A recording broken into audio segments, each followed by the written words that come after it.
Okay, everybody, we are going to start this meeting. Thank you all for being here.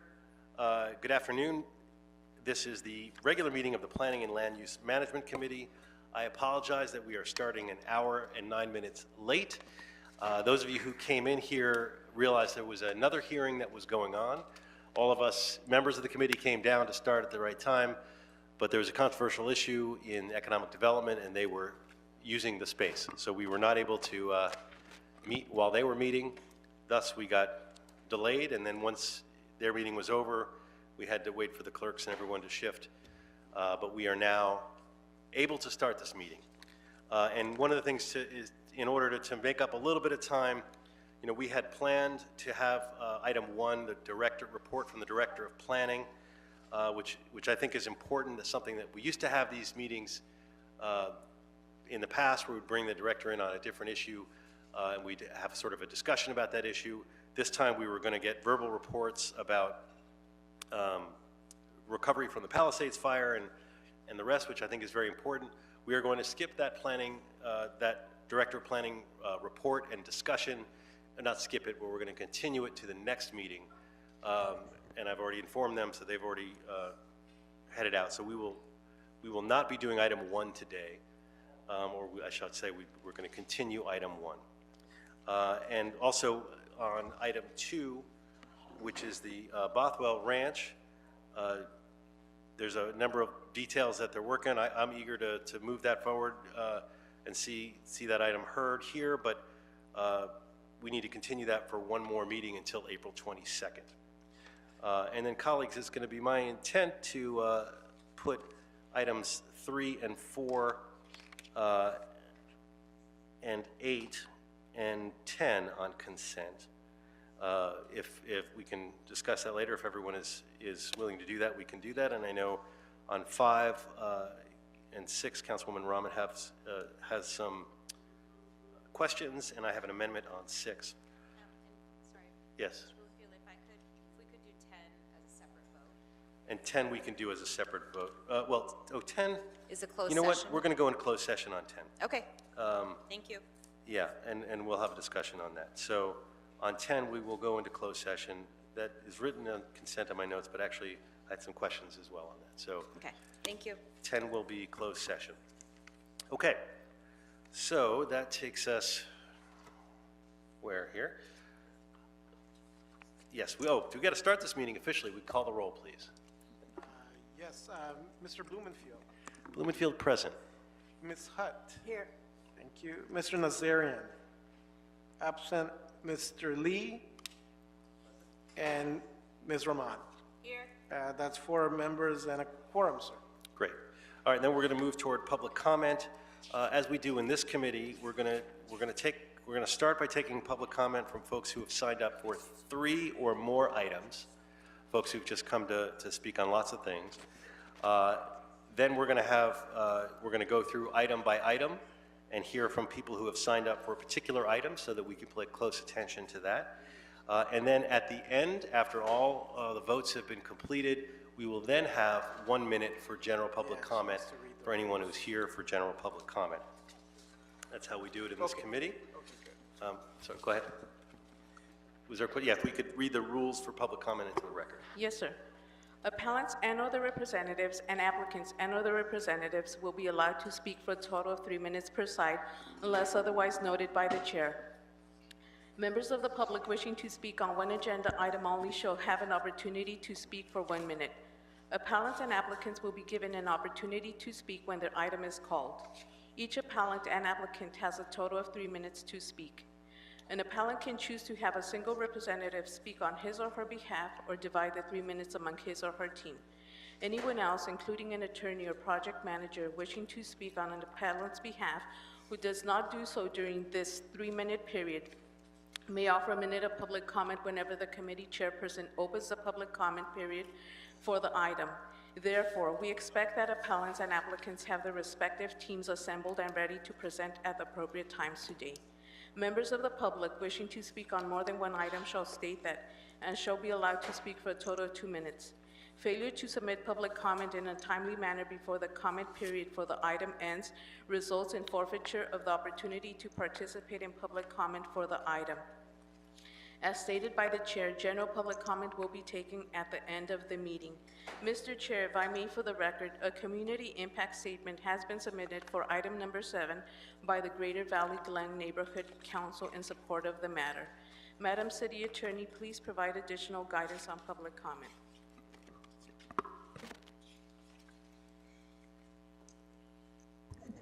Go ahead.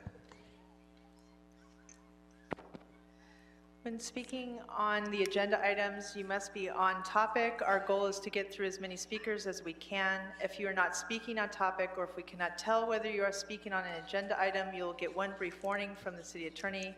If you do not immediately get clearly on topic, or if you stray off topic, you will forfeit the rest of your time, and we will move on to the next speaker.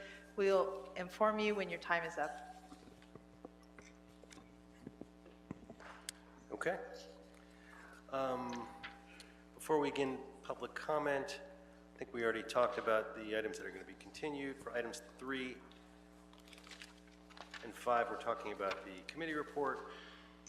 Is there any amendments we need to read into the record at this point? I think on item thought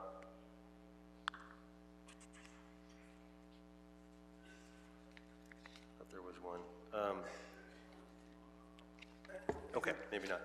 So I guess we can move to public comment then. For which one? Okay, for item 6, we do have an amendment to be read into the record, actually. So for item 6, committee members, I will read the language. Item 6 is a report from the Department of Building and Safety relative to measures regarding inactive construction sites and enhanced development requirements and other options. This was initiated by a motion by Ms. Hernandez and Mr. Harris Dawson, which was adopted by the council on November the 20th, 2024. I will read the amended language to the recommendations in that building and safety report. 1, instruct the Department of Building and Safety, there's 5 recommendations. Instruct the Department of Building and Safety to create a new category for reporting violations on the department's website, categorized as sites in prolonged pre-development or under construction and potentially inactive construction sites to aid the department's investigation and enforcement efforts. 2, to instruct the Department of Building and Safety to report back on the feasibility and necessary steps to mandate site security and explore opportunities to hold owners financially accountable for negative externalities to the local community, including but not limited to insurance bonds the city can leverage to fund the demolition of incomplete pre-development and construction sites causing a nuisance, as well as identifying any other potential improvements to the city's current system. Number 3, to instruct the Department of Building and Safety along with LAPD to report back on a process for requiring the trespass arrest authority Form 32101 as a mandatory requirement for building permits for new construction, including the clearances necessary to effectuate this requirement. And number 4, to instruct Building and Safety along with PD, the police department, and the fire department to develop an interdepartmental reporting system or process for identifying prolonged pre-development sites and inactive construction sites that pose a nuisance to the community. And number 5, finally, to instruct Building and Safety to develop a process in coordination with the planning department and the respective council office to proactively contact the owners, applicants, and developers of nuisance sites in prolonged pre-development or development with the goal of expediting the completion of their planning and permitting processes and/or construction. That concludes the 5 recommendations, sir. Okay, thank you. Okay, we can move on to public comment. And we will start with with folks who have signed up for 3 or more items, they can have 2 minutes to cover all items. So if you come here to speak on lots of different items, please line up on the left side of the chamber, stage right, house left, and we'll start with Audit LA, who has the microphone. Oh, no, you don't have the microphone. Okay, we'll start with the gentleman at the microphone. Go ahead, sir. I don't see a gentleman right here. I told you a million times I'm a transgender woman, so Okay, I don't know who are you we'll referring start, We'll start with the lady in the front. to. So I start with item number 5. It doesn't matter how many times you discriminate my gender, I will continue to be here. Item number 5 is about the spend $8,782,000 from Development Services Trust Fund for the continuation of consultant services for the Build LA project. Now, I want to ask our council member Nuri Martinez that millions of millions, today you ask another 8 millions. Tell me one thing that it's something good you build in the city of LA. I know you build the Skid Row. I know you build a criminal complex. I know you build the scam homeless services that LA supervisor, Board of Supervisors has to kick you out. Now you're asking another 8 million for some sort of Build LA project. I don't see what you build, but I see you're building some scams. Now, move on to item number 6. Number 6 is about the LAPD issues regarding LAPD no trespass authorization. Well, this time I stand in solidarity with our Palestinian people because many times LAPD go there to enforce the law. Many times, like Sergeant Duarte go there, but Sergeant Duarte said, well, we don't have authority from the council president, Nuri Martinez, that we are allowed to enforce the law. Now, right now, we are trying to do something that we are giving the LAPD the authority, we are giving the LAPD the procedure, how can they communicate with Los Angeles Department of Beauty and Safety. So, in the future, when we see those people who are committing the crime, who are doing the trespassing crimes, and then we can do something asking our Sergeant Duarte. But again, I am here having no confidence for having our council member like you to do anything about this. Okay, all right, your time is up. Next speaker, go ahead. Bob, you made my day today by calling me first. I want to thank you. You're on my good list today. So the previous apology that I was going to demand is forgiven. It's done. Gone. Anyway, so thank you for that. All right, I'm here for the one about whatever Toluca Lake Neighborhood Council wants, they got whatever historical thing, do it, because Toluca Lake Neighborhood Council is #1, and whatever they are supporting, I'm supporting. So let's give them that, please. But the other one I'm also here to talk about is like the cell tower thing. How did that get approved without public comment? We all know how I feel about public comment, right? It's very, very, very, very important. Right, Mr. Lee? Thank you. Okay, just checking.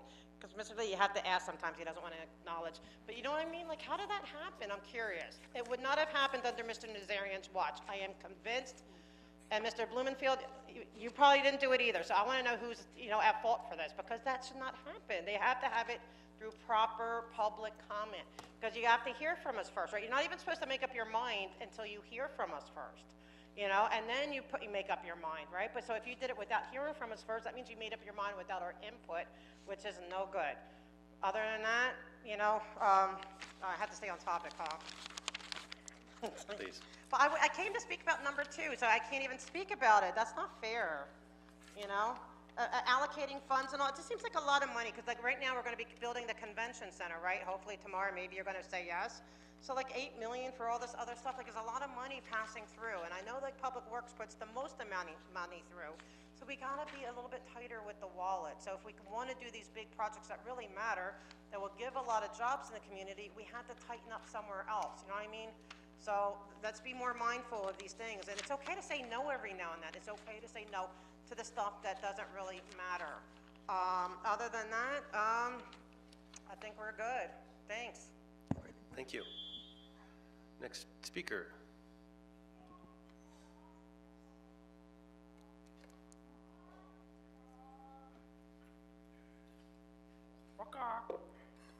So as you see here, number 6, first thing we got to talk about is those 3 Kevin De Leon Ocean Park Towers, man. The tagging towers. So you want to know how LAPD and the LABDS and the LAPD talks about securing a site when Nithya Raymond Noodle has the goddamn hotel in Ventura Boulevard. Looks like a tagged out shithole. What's she doing? Number 6 is her motion, basically, to get rid of that fucking hotel on Ventura Boulevard and Encino. We don't want criminals in your hotel. We don't want the city buying hotels and converting them to housing. We just want you to get that back in the public sector and get the fuck out of the private sector and stop these fucking projects. That's what we want. I mean, Bob, you got a goddamn car across the street from your council office being lived in. Now you gonna apply number 6 to that? Is that what you're gonna do? Nah. And then we got fix the city. We're still fucking with fix the fucking city. How many decades are we gonna keep paying these lawyers for these bullshit lawsuits? How many fucking years? That goes back 15 years ago. When Villaraigosa was running for re-election, fix the city. They're not gonna fix the goddamn city until you council criminals are indicted, charged, imprisoned with Jose Huizar. There's 15 jail cells currently available to put next to Mr. Huizar and that goddamn Monkey Thomas as soon as he loses his appeal. I say to the FBI, shut this place down and indict the city charter and the council.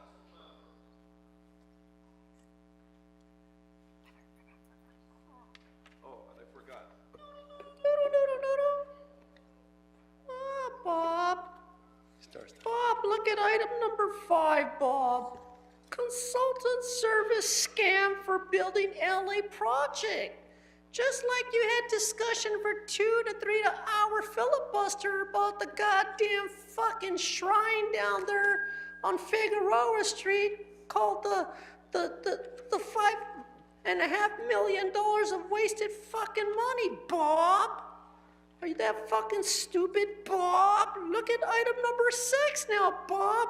Remember when David Edelman was raping the bitches in his office over there for building and safety? Mr. Edelman had a negative constructive idea, and that was to fuck women. But today, I'm on topic talking about the 3 fucking towers from the fucking cunt councilwoman or man or bitch or dick on Ocean Park graffiti.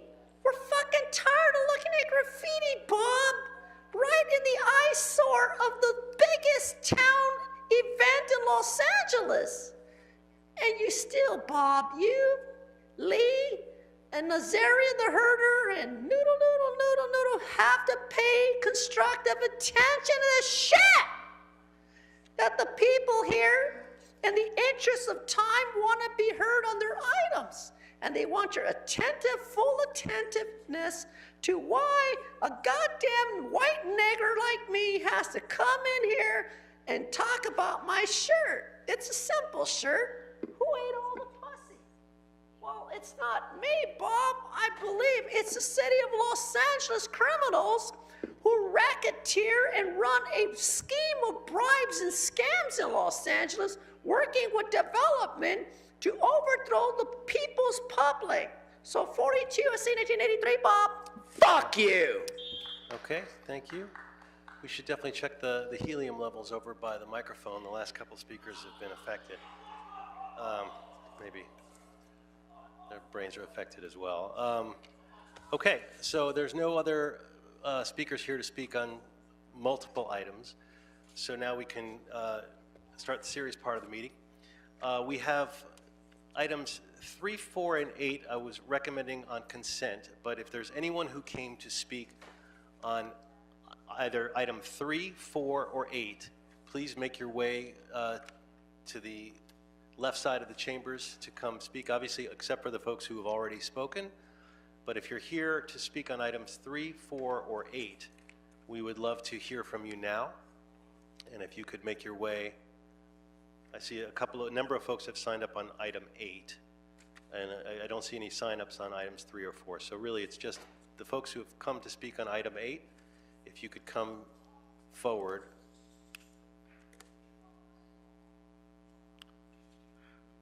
And you'll each have one minute to speak on it. I think they've removed the helium from the front, so you should be fine. Welcome. Hi. Good afternoon. My name is Raymond Gutierrez. I'm a local community member in the El Sereno community, and wanted to speak on behalf of the Maycrest Bungalows Historic Designation. I want to start by describing the fact that Caltrans has owned a number of buildings in that corridor. The community, along with our neighbors, South Pasadena and Pasadena, have fought for many, many years to stop that freeway and have just recently won that victory. But Caltrans, by being the landlord of most of those buildings, by benign neglect, have fallen into disrepair. The current condition of the bungalows is directly because of that. They're not in the best of shape, but they're architectural example of a courtyard bungalows that no longer is able to be built currently under the current city code or designation. So I'm here to support their designation as a historical cultural landmark. Thank you. Next speaker. You can just state your name and you'll have a minute. Go ahead. Hello, I'm here to speak on items 8 and 9. Can I have 2 minutes, please? You can speak to item 9 when we get to it. Okay, We're got doing each item Separately now. Yes, but you will have a minute for 9 when you get to it. Go ahead for Thank item you. 8. My name is Lindsay Mulcahy. I'm representing the Los Angeles Conservancy, speaking in support of our nomination for the Maycrest Bungalows. As Raymond has said, this is a really important and rare property in El Sereno. It would be the first historic cultural monument in the neighborhood. This building represents a lot of this neighborhood's history, both the disinvestment from this community. It has been owned by Caltrans for over 35 years, sat vacant for over 35 years. And for almost 20 of those years, community members have been actively advocating to preserve the bungalows and make sure they're reincorporated into the community and can continue to serve their neighborhood. We have been in dialogue with HACLA for the last year, the new property owner, and so appreciate their cooperation on the nomination. We believe that historic designation can support needed upgrades and maintenance and allow for new housing development around the bungalow site. So we appreciate your support. Thank you. Thank you very much. Next speaker. Hello, my name is Jessica Sanchez, and I'm a former case manager in the housing industry, and I'm here to speak in support of the historical nomination for the Maycrest Bungalows. With HACLA being the new owner of the Maycrest Bungalows, I believe the historical nomination will support having housing that is of high quality for everybody, regardless of income. Having seen other HACLA properties, I'm not sure this is helpful without the support of the historical nomination, given the extra attention and support the historical nomination will give HACLA. So I am supporting the historical nomination for the Maycrest Bungalows. And that's it. Thank you. Great. Thank you. Okay, no other speakers for item 8? Okay, colleagues, I'm going to ask then we take up items 3, 4, and 8 on consent. And unless any member has any questions or comments, seeing no questions or comments on those items, let's call the roll. Yes, so on these items, committee members, item 3 is, I need to read the items into the record. For item 3 is a CAO report which authorizes contract amendments with 7 on-call consultants and a second contract amendment with 1 consultant, and the total expenditure is $1.82 million. And this is for historic preservation studies. Item number 4, this is a zone change ordinance. This is for the construction of 4 self-storage buildings located in CD 12. And item number 8. Let's see. For the record, item number 8 is a Cultural Heritage Commission report relative to the inclusion of the Maycrest Bungalow Court as a historic cultural monument. I will call the roll. Mr. Blumenfield. Blumenfield, aye. Ms. Hutt. Aye. Mr. Nazarian. Aye. Mr. Lee. Aye. And Ms. Rahman. Yes. That's 5 ayes and unanimous, sir. Great, those measures are approved. Congratulations. Now let's move to item number 5, if you could read that into the record. Sure. Item number 5, sir. This is a report from the City Administrative Officer. It's approving the allocation of $8.782 million from the Development Services Trust Fund to continue consultant services for the Build LA project. Great, and if we could have CAO staff come forward for this. Wonderful. And this was one Councilwoman Rahman had questions about, so I'm going to start with Councilwoman Rahman. Okay, great. I just had a question for... Unless you want to hear a presentation first, or are you happy to go straight to question? I just wanted to ask a question about the scope of the project, because this project really predates my time in council. So I just had a couple questions about that. So I wanted to understand a little bit more about what, I know we're spending quite a bit of money to move this project forward. Can you just explain very briefly what it's going to do across all of these different departments? So for example, one of the constant issues that we hear about from applicants for building housing here is that they have to submit applications separately to multiple departments. Will this intervention allow applicants for housing projects to supply one application that will then be shared across all of the different departments that are across every single department that's involved in the approvals process for building and construction? Thank you for the question. Andy Galan with the Office of the City Administrative Officer. In short, that's correct. Sorry, do you mind just bringing the microphone a little closer to you? In brief, yes, that is correct. The Build LA project is intended to establish a singular portal that would allow customers to, as you say, submit a singular, or rather to submit singular data, which would then be shared among a singular application. Singular application, the data of which would be shared among development services departments. This would allow the customer to only utilize one portal while the data is used for several of the steps in the development process, and would reduce redundancy in submitting that information. Okay, and then will this allow for the departments to do simultaneous rather than sequential approvals for different parts of the approval process? I don't believe that I can answer that question. Who could answer that question for us? Well, unfortunately, I think the building of the Bureau of Engineering is not able to be here today, and they would be able to answer a bit more of the procedural questions. What I can tell you is that the data sharing would be instantaneous. Whether that affects the order in which approvals are made, I can't speak to. And then how is this intervention being evaluated for whether it's actually going to improve the development process?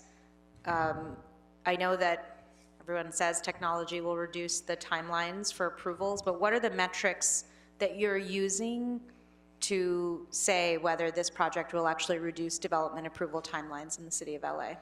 Well, the project itself is comprised of two components, one which is a multi-departmental component, which is generally the singular portal, but the project is also comprised of departmental components in which each department essentially improves on its existing systems and progresses.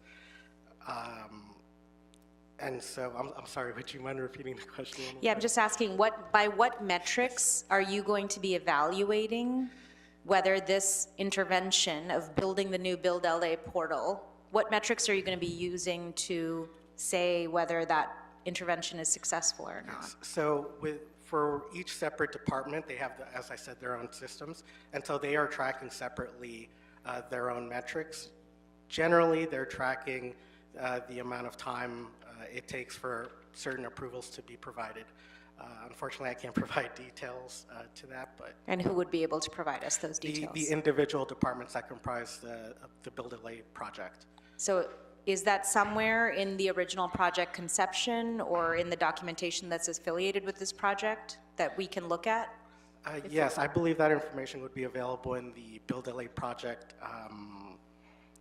the steering document report that was used as a project charter. Councilwoman, if I could jump in for a moment, because those questions are absolutely spot on. I mean, this was one of the main reasons Build-A-Lay was sold. Yes, absolutely. Was concurrent versus sequential. Like that was The key. burned into my memory as that was what was going to make this a great success. So perhaps we can add a report back to get the data that, because it darn well better do exactly what she's asking, which is improve, streamline, improve the time, and allow for concurrent versus sequential approvals.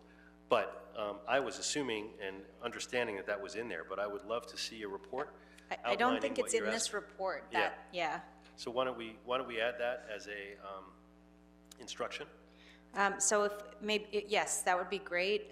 If the report, if the instruction could just be if they could report back on the metrics being used to evaluate Build-A-Lay's success across each department, and kind of an assessment of whether this will allow for for parallel rather than sequential. Yeah, how about an assessment of the metrics, an explanation of how it will, because if it won't, they're in a lot of trouble, how it will create Sure. more concurrent versus sequential, and the expected time Completion. saved. Yeah, right, time saved across Yeah. the board. Oh, Mr. Lee has a question. Yeah, so, but as far as I'm happy to Yeah. second that report. Okay. Mr. Lee. Yeah, one of the questions that I asked while Build-A-Lay is going on, one of the important things is not only what Councilman Rahman is talking about, but also when there are disagreements between departments. DOT says to put the driveway here, engineering says to put the driveway there. Are all those things going to be worked out before the answer is given to the applicant? Will the system allow them to sort of say, okay, there's a disagreement here, instead of going back to the applicant, and the applicant then has two directions and has no idea which one to and that creates a problem of who do I go to? Do I go to engineering? Do I go to Department of Transportation?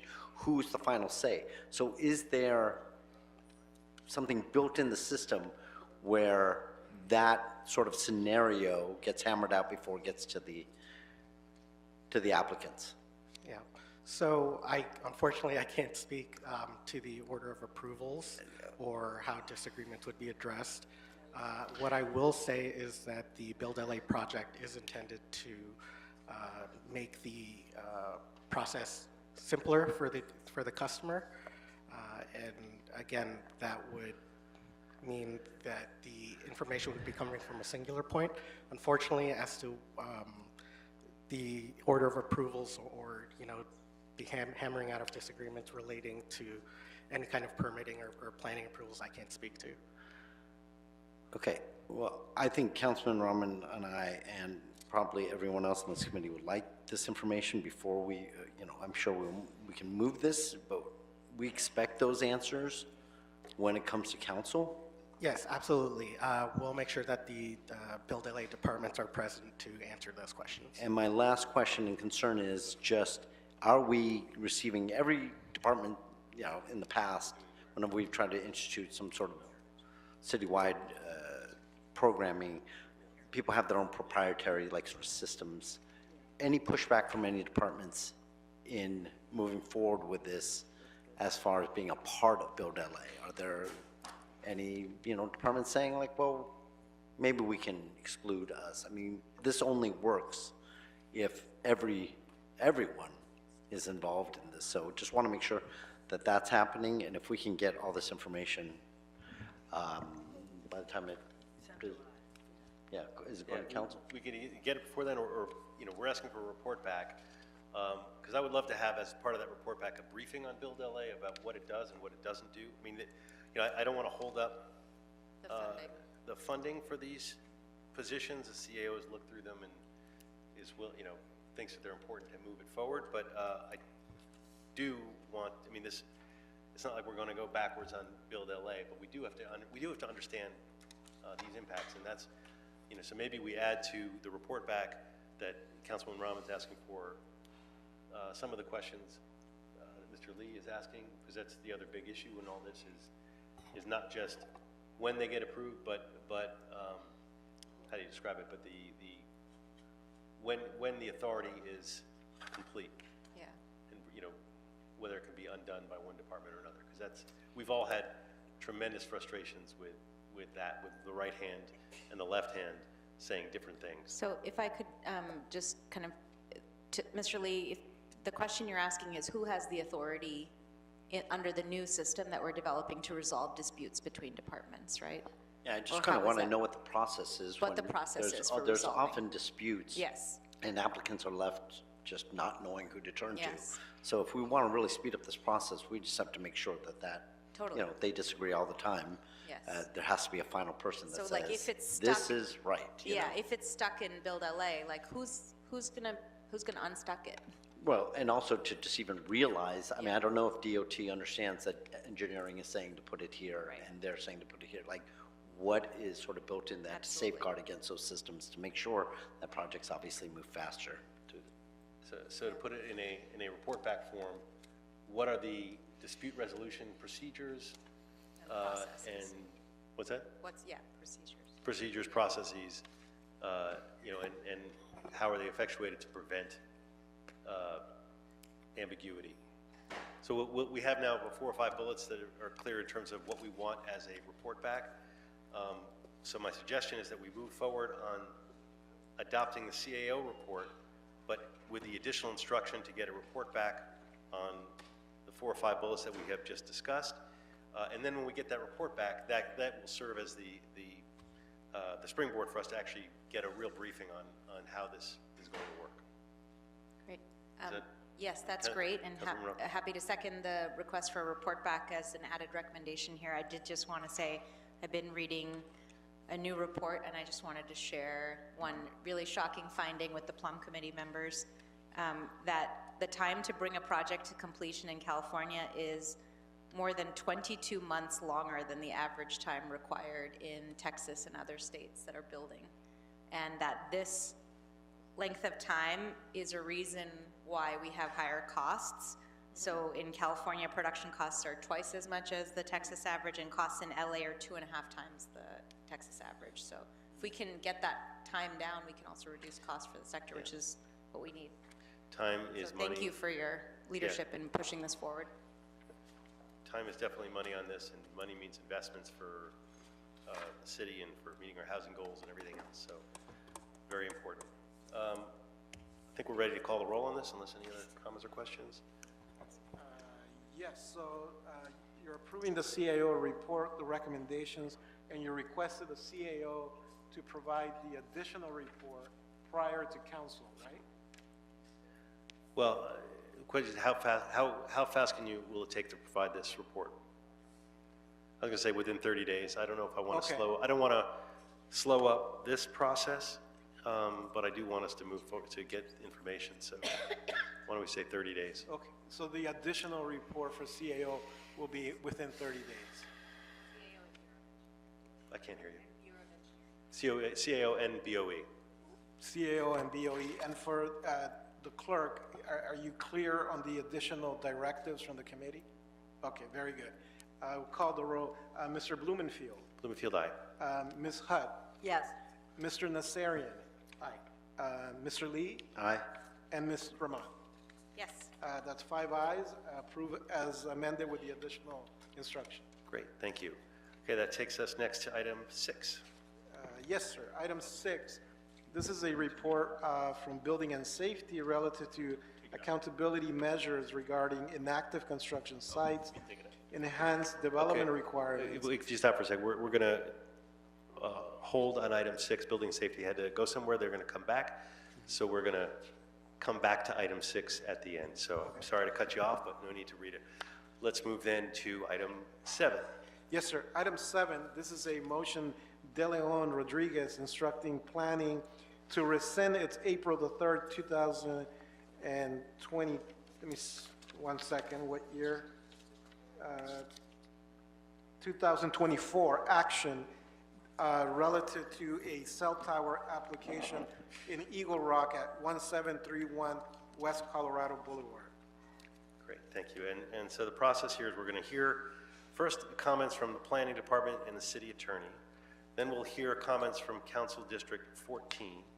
Then we will hear from members of the public. Anyone who's here to speak on this item will get 1 minute each, unless you file the community impact statement and then get additional time. And then we'll have committee discussion, comments, and we'll move forward for resolution at that point. So we will start with the planning department to walk us through the process here. Good afternoon, Honorable Plum Chair Bloomingfield and committee council members.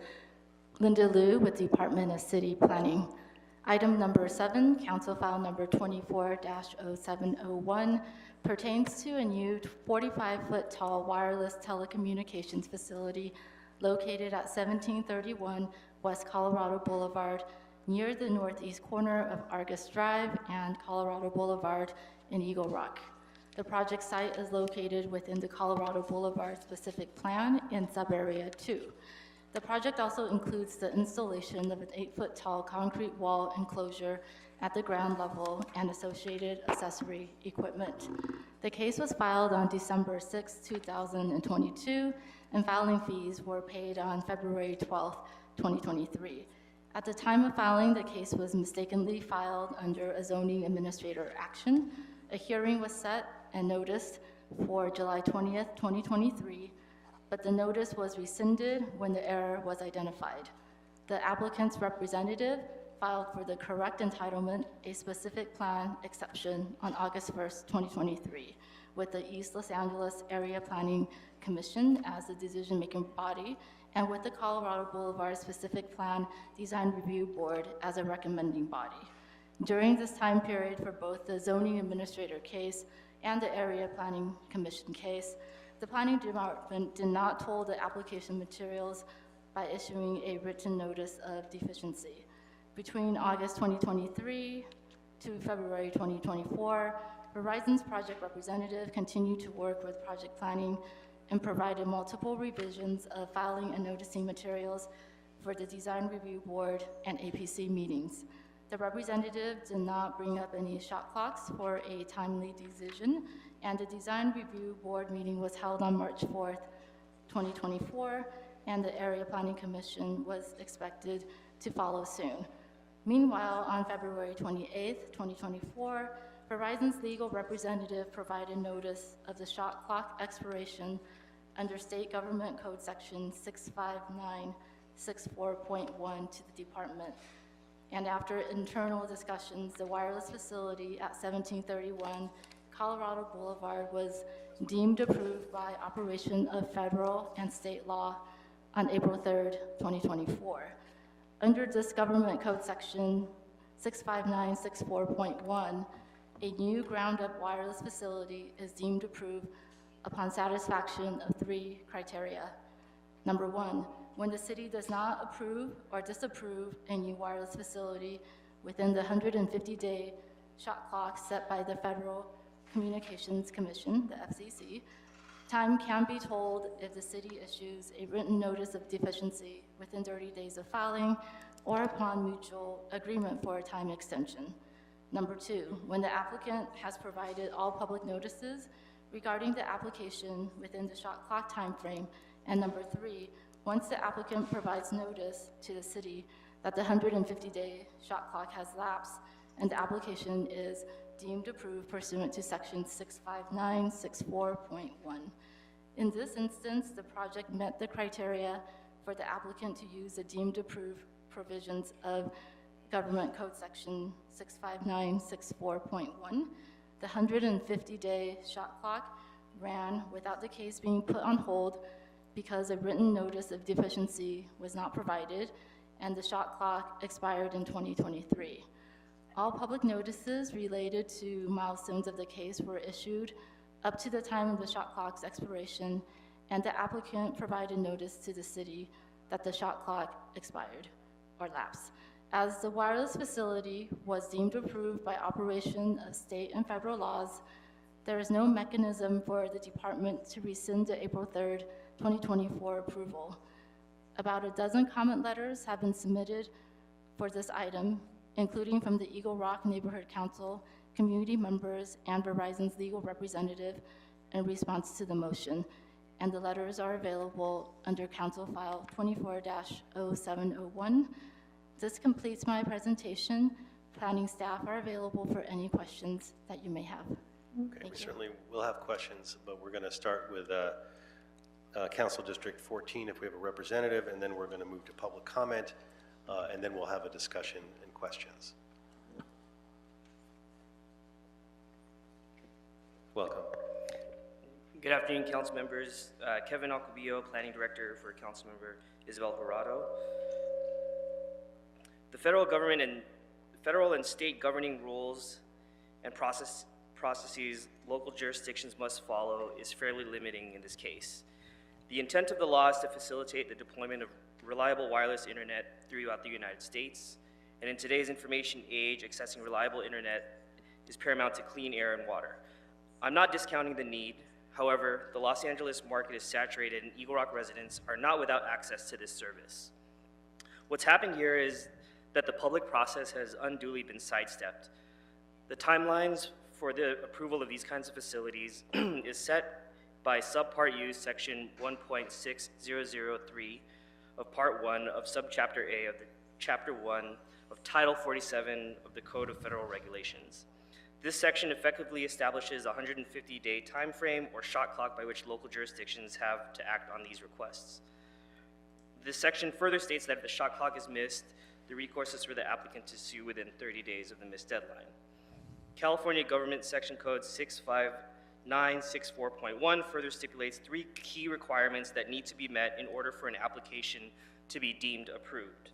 To paraphrase this code section, the city failed to act within a reasonable time, 150 days per the FCC. Number 2, the applicant has provided all public notices regarding the application required under applicable laws, and an applicant provided the city notice that the reasonable time period has elapsed and the application is deemed approved.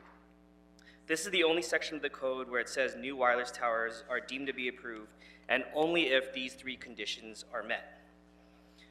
The city did not meet the 150-day shot clock. That is not under dispute. However, the item should not be deemed to be approved because the other 2 conditions were not met. The applicant did not provide all the public notices needed per condition 2, and they did not serve notice to the city per condition 3. As Planning Department outlined, the applicant initially filed for a ZA case for a conditional use for a wireless facility on December 6, 2022. The case was put on hold until February 13, 2023, when the appropriate fees were posted and the application was deemed complete. This is when the 150-day shot clock would start and would eventually expire on July 13, 2023. The Planning Department scheduled a ZA hearing on July 20, 2023, but the hearing was canceled when it was identified the project entitlement request was incorrect. This needed a specific plan exception from the East APC and design review from the Colorado Design Review Board. The request required 2 hearings, first the DRB and second the East APC. On August 1st, 2023, the project was changed to reflect the correct entitlements. And on February 28, 2024, the applicant representative sent an email to City Planning requesting a meeting on this and several other pending Verizon wireless facilities. This is important because the 3rd requirement for California Government Section Code 65964.1 requires the applicant to provide notice that a reasonable time period has elapsed and the application is deemed to be approved. An email requesting a meeting is hardly a notice and does not meet this requirement. On March 4th, 2024, the case was heard by the Colorado Design Review Board, who recommended denying the request as it's inconsistent with the 30-foot height limit set for Section 2 of the specific plan area. The next step would have been to schedule an item at East APC. However, this was never noticed as city planning released their deemed to be approved letter on April 3rd, 2024. This is important because the second requirement of California Government Section Code 65850.6 requires that all public notices are given applicable by law. This application required 2 public noticed hearings, one for the DRB and one for the East APC. The applicant does not meet this requirement since they only provided notice for the Colorado Design Review Board and did not provide notice to the East APC. It's clear to me that reviewing the record and the public testimony you will hear today that the public process has been sidestepped. In today's day and age, we understand the critical need for reliable wireless internet service. While Verizon's coverage in Eagle Rock can be improved, residents in this neighborhood are not without other options to fulfill that need. The motion before you asks for the matter to be remanded back to East APC so it can run its due course. Thank you. Thank you very much. Thank you. Okay, next we're going to go to public comments, and since we have more than 20 folks, I'm going to read, just to keep, not so everybody doesn't have to get up at once, I'm going to read several names. We will get to everybody. If you hear your name called, please come to the left side of the chambers. You don't have to go in the exact order, but just wait until your name's called before you head up. So we'll start. We have Jessica Wethington McLean, Melanie Sengupta, Daisy Kimpang, Rebecca Niederland, Cheryl Paulman Mullendorf, and we'll start there. So if I've called you, come forward, and each person gets 1 minute.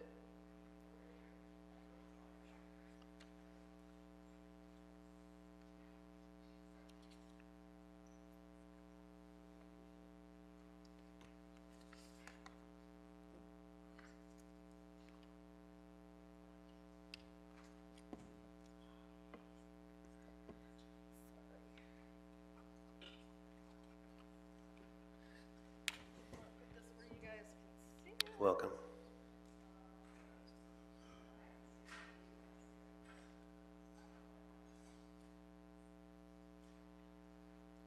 Okay, thank you. My name's Jessica Wethington McLean. I'm a former Council District 14 deputy and an Eagle Rock resident, and I've also obviously been paying close attention to this project. I want to talk to you about time and intent. Some of our other speakers are going to explain how the project violates the Colorado Boulevard specific plan. There's a number of ways how it didn't get, the proper public process, the due process. I'm going to talk to you about timing and intent. This project was about an inch away from getting its public hearing at the Area Planning Commission. It had already gone to the Design Review Board, which is a volunteer advisory board that has no official decision-making authority. Even case law says that cannot be considered an official public hearing. It's an advisory hearing. And it was about to go to commission. We were told that it would be there in about 2 or 3 meetings, so we were close. Then the tires screeched, and planning had received a letter from Verizon saying that a number of projects had shot clocks that had, is that my time? That's your time. You can finish your thought, and then we have that to give shot everybody clocks the same had been time. expired.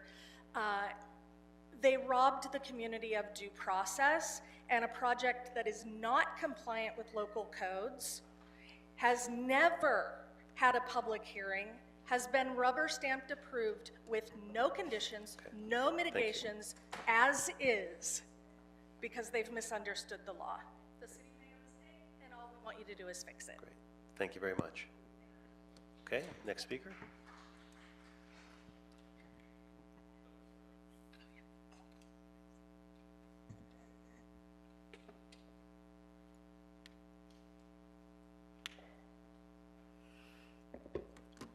Hi, my name is Rebecca Niederlander, and I have lived at my home about 50 feet from this proposed tower for the last 24 years. I bought my home fully believing that the elected officials and the hired officials within the city of Los Angeles would follow the law of the specific plan, which they themselves enacted and approved. And I don't see people paying attention to this, and it matters to me that you're paying attention, sir. We are listening to you, but your time is running, so go ahead. Okay, so The thing that has been deemed approved is deemed approved illegally. They did not do their deep research. They did not follow a further section of the code, section 65850.6, which says that only co-locations, not new towers, can be approved. They also did not follow the Colorado Boulevard specific plan, which states that this area, sub-area 2, should have pedestrian orientation and should be buffered. The nearby residential homes should be buffered. We need you to vote in favor of the motion that has been proposed by our previous representative, our council member, and approved by our new council member. They are elected to follow our wishes, and they both agree that this needs to go back to the drawing board, and we fully expect and demand, frankly, that you follow their recommendations and our recommendations, which are the actual law. Thank you. Next speaker.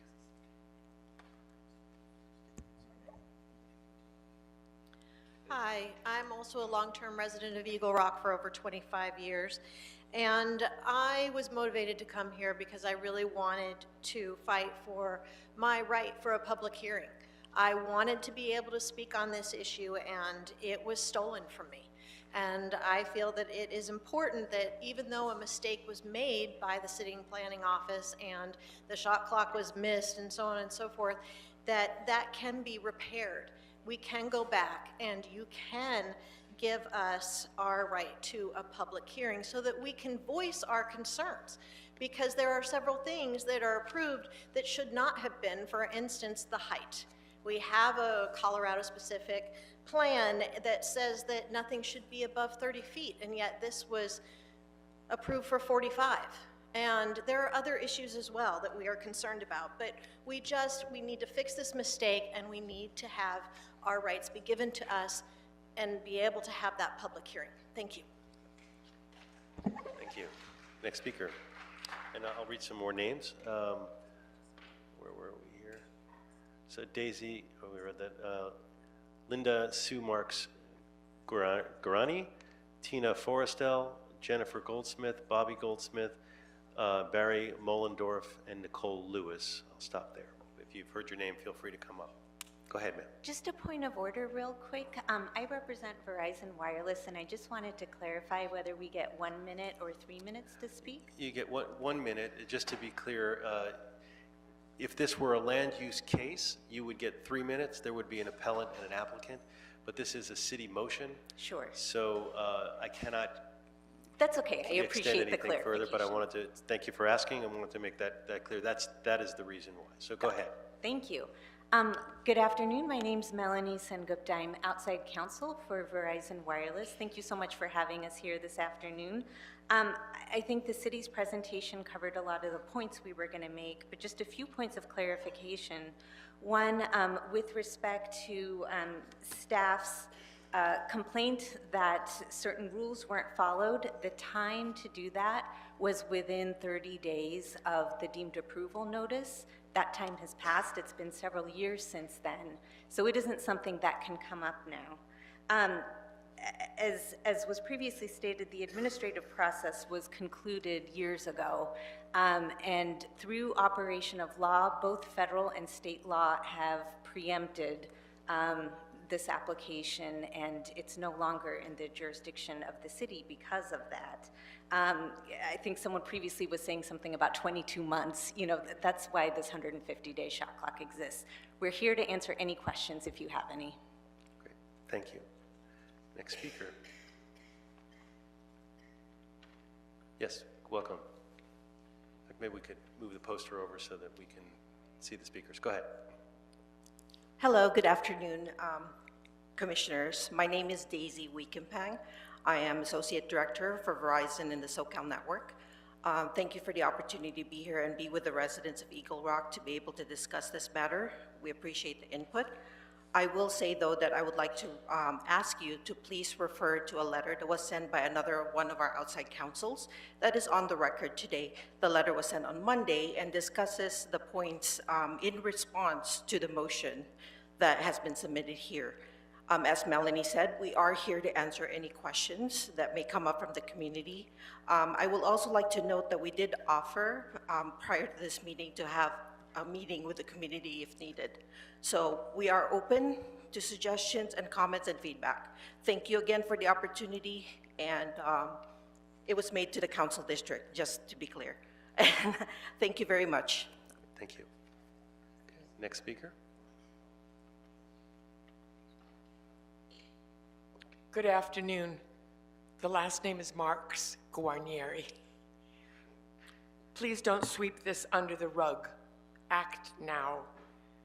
It's uncomfortable. Yes, it's messy, but that's no excuse to let injustice slide. This massive project was approved by mistake without a single public hearing. Our rights were taken from us, and the fix is simple.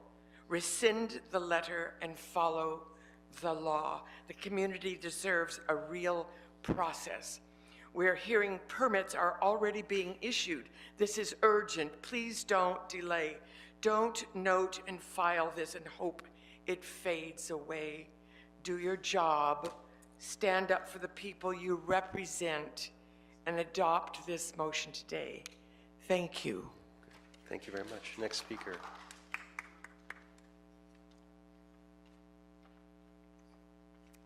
Good afternoon. My name is Tina Forrestal, and I was born and raised in Eagle Rock. This proposed cell tower violates the Colorado Boulevard specific plan, plain and simple.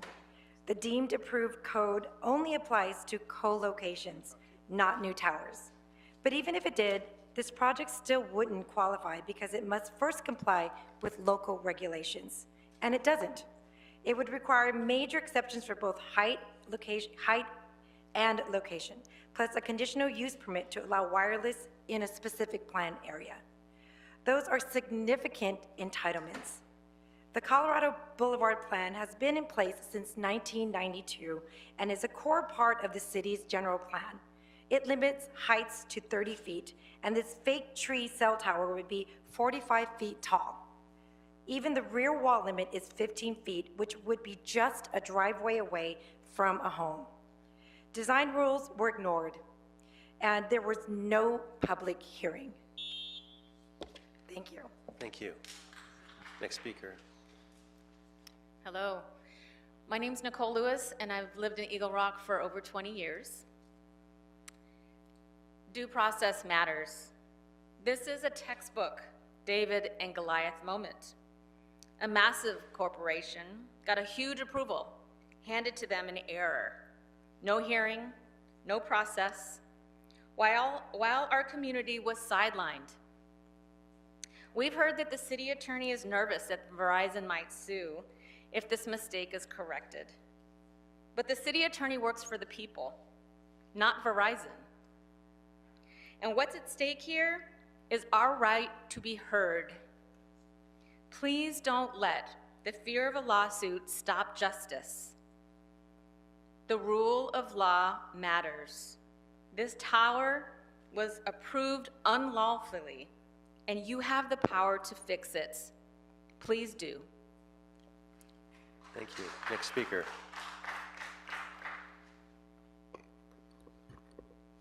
My name is Barry Pullman Mullendorf, Eagle Rock resident. I'm going to direct these comments at the arguments just raised by House Counsel and outside counsels for Verizon. On any matter, whether de jure or de facto, there is no logical case to be able to support their argument if, in fact, the original plan was in violation of the specific plan, period. It doesn't matter that there's a shot clock if the ball was never possessed by the community. You cannot run out the clock by the law on a measure that was incorrectly decided on the factual merits to begin with. And now to suggest that after the fact they're interested in community input is disingenuous, because what are they going to do? Take back the project? Thank you. Before the next speaker, I'm going to read a few more names. Steve Hadley, Norma Silva, Austin Reed, Michael Lavelle, Claire Baldoff. Hello, my name is Bobby Goldsmith. I'm an Eagle Rock resident for the past decade or so. First, I just want to take the opportunity to thank the committee for hearing us today. This is the first small measure of due process we've had in this entire fiasco. It's appreciated. Mostly, I want to talk about the specific plan. 2 weeks ago, this committee reviewed a project that made several violations of the Mulholland Scenic Parkway specific plan and correctly denied that project to move forward. I ask you to do the same here to protect the Colorado Boulevard specific plan, because this project violates several key provisions of it, including height of the tower, distance from the rear residential yard. This thing will be 15 feet less than, actually it's gonna be about 3 feet from the rear residential yard behind the strip mall. And we just need some consideration that what's the point of a specific plan if nobody adheres to it, if they have enough legal threat to scare the city. Thank you. Thank you. Next speaker. Next speaker, go ahead. Hi, good afternoon. My name is Jennifer Goldsmith, long-term Eagle Rock resident. This was a new kind of case for planning. Staff didn't even realize new towers had shot clocks. They rushed, they didn't have clear guidance, and they made the wrong call. We get it, mistakes happen, but now's the time to fix it. No one's asking for heads to roll. We're just asking for the process to go back to where it belongs with a public hearing. Planning can't fix this alone. They need your direction. Please vote yes to correct the error and do right by the community, and thank you for your time. Thank you. Next speaker.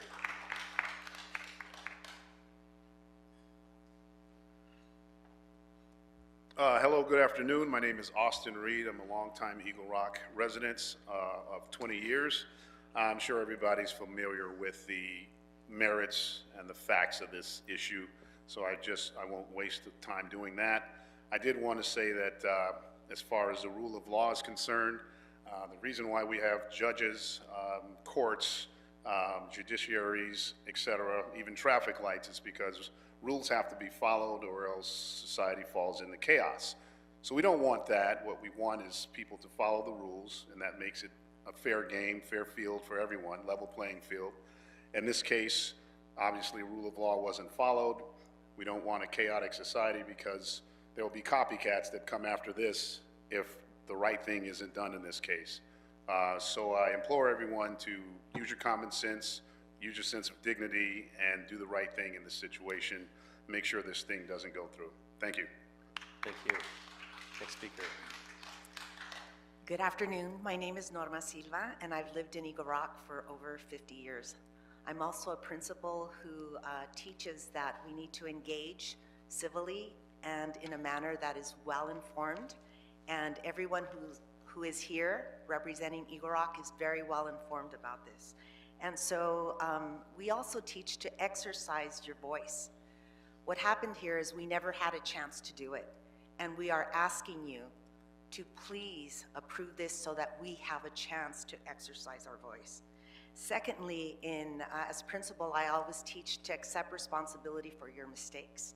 And mistakes were made here. It wasn't just one, there were several mistakes. And it's an opportunity for our city to really listen and also understand what those mistakes were so that we can learn from them and not repeat this again in any community in Los Angeles. Thank you. Thank you. Good afternoon. My name is Steve Hadley, and I believe in community. And thank you very much for having us here today to listen to us.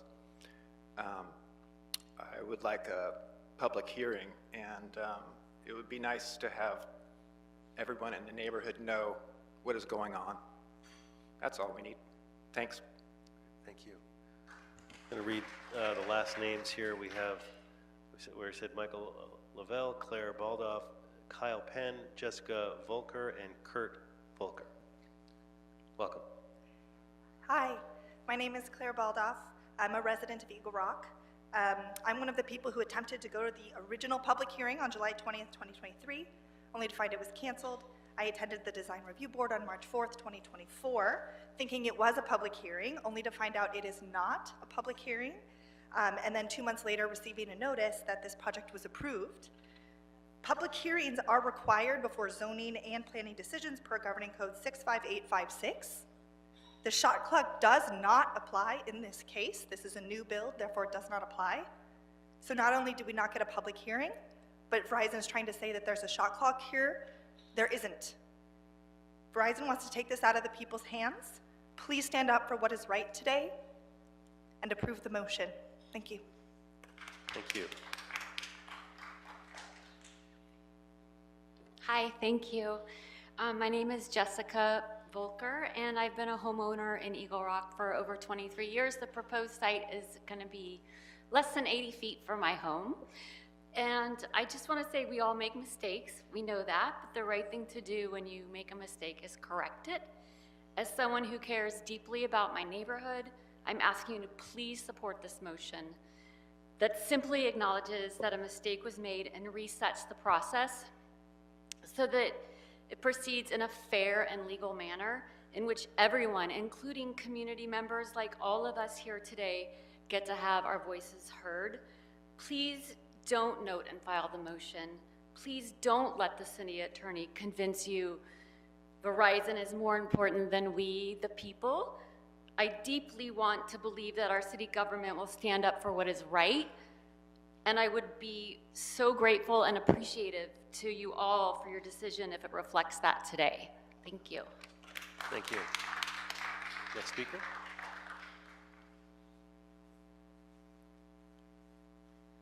Hi, my name is Kurt Volker. I've lived in Eagle Rock for 23 years. I represent the 117 members of our neighborhood coalition. I implore you as our elected officials and representatives to please recognize that planning made a mistake because they misapplied the law. This is a new tower, not a co-location, because it violates the Colorado Boulevard specific plan, which it cannot legally do, because we're entitled to a public hearing and have never had one, and because the Design Review Board is advisory only and has no decision-making power. Please don't let the city attorney convince you to put corporate interests first. Please don't listen to Verizon's lawyers who, of course, don't want this fixed. Please stand up for due process and the rights of the citizens of LA. Please don't note and file this. Please fix this mistake and restore the public process as required by law. Thank you. Okay, that appears to be I've read all the names. Is there anyone else here who came to speak on this item? Come forward now. Okay, so public comment on this item is closed. So we'll now move to discussion with staff, and I guess, I'll get us started on here. Because I would love to see a public hearing on this. That's would be the ideal outcome. All these folks are here, and they something major is happening in their community. They deserve that. The question sort of is this procedural one, which has been back and forth. I wanted to ask you, city attorney and the department about, which is the shot clock requirements are federal, correct? And the specific plan requirements, which I gather, and I'll confirm with you, were not met properly. There are local requirements. Is there a conflict between the federal and the city law with regard to this? This is Jane Choi for the record. The federal law and the state laws are really more about process, and with this new facility, the applicant needed a specific plan exception because they exceeded the height that is allowed within the specific plan. So that is more of a local development standard, and the state and federal law require that we process the case within a certain timeline. So getting the specific, the specific plan violation, was that met, that requirement of the specific plan? The filing was submitted, but we were not able to complete the process because the shot clock had expired. Okay, so we did not complete, but the requirement to do that is a local requirement? Correct. Okay, and how does that impact on the federal requirement? So we have a federal requirement for a 150-day shot clock, but that shot clock starts when? When we've completed all of our entitlements, or does it start when the application is filed? Councilmember Vanessa Soto. Please pull the mic close to your Sure. mouth. The 150-day shot clock begins from the date of filing, so this would go back to December 6, 2022, when the case was filed with the planning department. Okay, and if they did not complete our requirements, like the specific plan requirement, how does that affect the federal shot clock? The federal shot clock precedes our requirements, so we would have to comply with state and federal requirements because that trumps the city's requirements. Once the 150-day shot clock is met, the city has an obligation to approve the project if that 150-day shot clock has expired. Because that's my fear in all of this, is that here we have a number of requirements that we should have met, but were not met. But then, you know, and if this was in a city requirement was at the other end, we'd have two city issues. But with the federal, what are the consequences of not meeting a federal shot clock? The consequences that the city would has to approve the project, and it would have to be approved by operation of law. And if we didn't, if we remanded this back and continued the process, what is the penalty?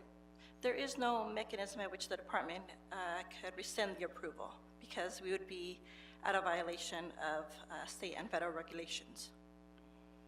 This is Jane Choi. So the applicant can bring a suit to the city, and because we know that, yes, apologies, the applicant can sue the city on state and federal law violations, and there's a likelihood that we would lose the case because federal law and state law is very clear. Okay, so the result is that we get sued and we lose, Correct. essentially. Could I? Okay. I cannot have people yelling out, I'm sorry that you had time to speak, and if you yell out, we have to have you removed. That's your first and only warning. I apologize. Okay, colleagues, Councilwoman Rahman. I just had a procedural question. So you said we didn't meet the shot clock, right? So there's a federal requirement that once they put in an application for a cell tower, that we have to process that application within how many days? 150 days. But within that period, we could have said, no, this doesn't meet the requirements of the specific plan, right? Correct. And so why didn't we do that? The applicant filed the case, and we worked with them to get the materials we needed to process the case, but there were delays on their end, delays on our end. Also, this case was misfiled, so it was originally filed as a zoning administrator's determination in late 2022. In the middle of 2023, we had the applicant convert the case to a East LA APC. East LA what? East LA Area Planning Commission decision because it needed a specific plan exception. Okay. But by then, the clock had run.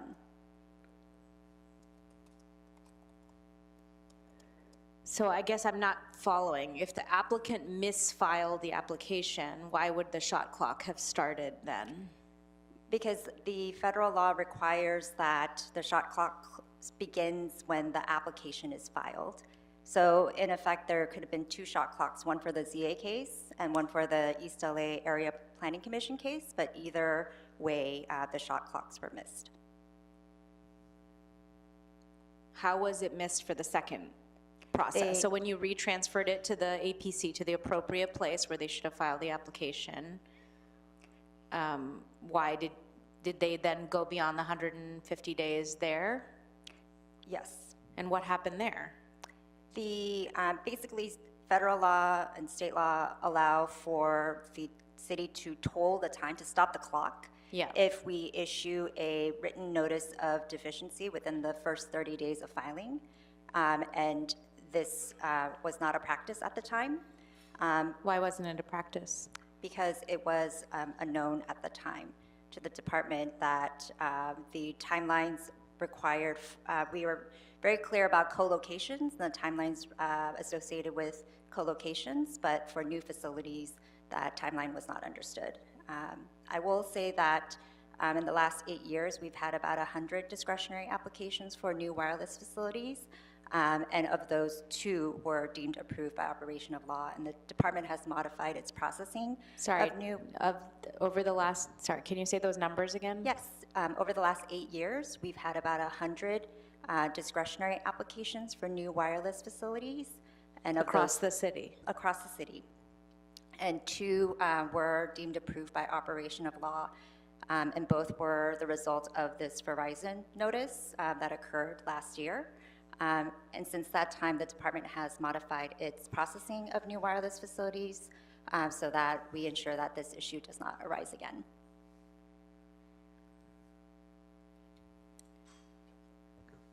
Councilmember Lee. So just to clear up what I believe, a question that Councilmember Rahman asked. When you say misfiled, they misfiled and misled us, or we misfiled when we got it? The department told the applicant incorrect information. Okay, so the department. Yes. Okay, it's not the fault of the applicant. Correct. Okay, so, I just want to make it clear. So if we accept this motion, if we move forward with it, are we violating federal and state law? Yes. Okay, I hear a lot of the public comment was that the rule of law wasn't followed. When they mean the rule of law, just, I'm assuming they mean, in your opinion, just the procedure that should have gone as a new application, not a co-location. I understand the processes are different for a new one and a co-location. We followed the co-location process. Was anything not correctly followed by the applicant? The applicant did have time that they took to bring materials to us that ate into this 50-day shot clock. But because the department did not write this written notice of deficiency within the first 30 days, we kind of lost that right to kind of stop the clock and demand that the applicant provide materials in a timely manner. Okay, and this is not necessarily pertinent to this case, but when you talk about the Design Review Board, the DRB, does that count as a public hearing? Yes, it counts as a public hearing. Okay. And let's see, when notifications, so normally, I get notifications at my house from the city regarding the radius of new projects. Notification, who failed to do the notifications? Or was no notification because this was we were under the impression that this was a co-location? Is that? Councilmember Lee, I can respond to that question. So notices were sent for this project. The hearing before the zone administrator was originally scheduled for July 20th, 2023, and hearing notices were mailed out for that hearing. Okay, okay, so notification happened to the radius or whatever around it. Okay. Thank you. Great. Colleagues, additional questions? Yeah, sorry, but that hearing was never held, Councilmember right? Rahman, go ahead. That hearing was never held, right? The notifications were sent out for a hearing, but then the hearing was never held. That hearing was canceled, correct, because after issuance of the hearing notice, the planning staff realized, we were notified by a community member, they raised a concern that the hearing was being held before the incorrect decision maker, the zoning administrator, when this project should have been scheduled before the Area Planning Commission. And who makes that determination of where it needs to be held, whether that's the zoning administrator or the APC? Like, what regulation determines that? Sure, the regulations are found in the municipal code. So the wireless telecommunication facilities under Section 1224W49 of Chapter 1, or Class 2 conditional uses, allows for telecommunication facilities, except if they're located in scenic areas. When projects are located along scenic corridors, then Municipal Code Section 11.57F1 authorizes the review of these projects, and under Chapter 1A, those regulations are found under Section 13B.4.5. Okay. there any ways to appeal to the federal government to get a exception of some sort on the shot clock at this point? Is there, or to appeal to, to ask for some sort of dispensation on this? We are not aware of a process that would allow for that. Colleagues? I mean, this puts us in a really horrible spot. Obviously, nobody's in intention here, but, we clearly, the community is here, and the community certainly deserved a hearing, and we want that to happen. While I would love to remand this back to the APC and force a hearing, what I'm being told by you all and our city attorneys are basically that it's in violation of federal law, and that invariably we get sued and we lose. And given our budget situation, we just can't afford to keep losing these cases. And we've lost many of these cases. And it pains me. I've seen this happen in my district with these cell towers, where the cell towers, this wasn't this situation, but just, the federal preemption on what you can and can't look at. This is even more egregious, because it's not even about the cell tower. There is a legitimate way for the community to weigh in on these in terms of the size and some of the land use issues. But even though our laws, and guidelines were violated, the feds don't care about that, and they're gonna hold us accountable, and they're not gonna care about the fact that we didn't go with our procedures and our local rules and regulations. They have their regulation, and that's all they care about, which is the 150-day shot clock, as you said, based on the filing date. So unfortunately, I really wanted to figure out some way to get this back into a community hearing, but I don't see it. So I'm going to have to move forward on a note and file recommendation, unless any other colleagues have any other questions or other ideas on that. Okay. All right. So that's, seeing no other comments or questions, we'll call the roll on note and file. So for item number 7, the recommendation as stated by the chair is to note and file. Mr. Blumenfield. Aye, reluctantly. Ms. Hutt. Yes. Thank you. Mr. Nassarian. Aye. Mr. Lee. Aye. And Ms. Roman. Yes. She said yes. You just couldn't hear it because none of us like saying it, but she did say it. Okay. So that's unanimous, 5 ayes. Okay. All right, thank you.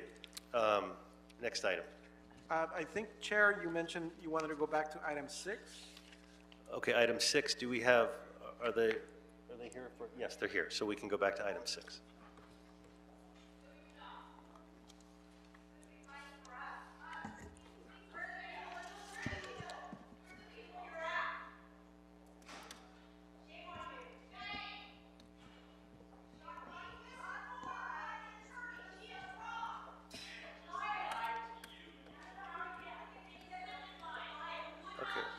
Folks, I'll have to ask you to leave quietly. Nobody's questioning that you follow the law. This is painful for all of us, but we have to move on. You have to leave. Okay. You're now officially kicked out of the meeting. You're being asked to leave per Rule 7 and Rule 12. Sergeants, please escort her.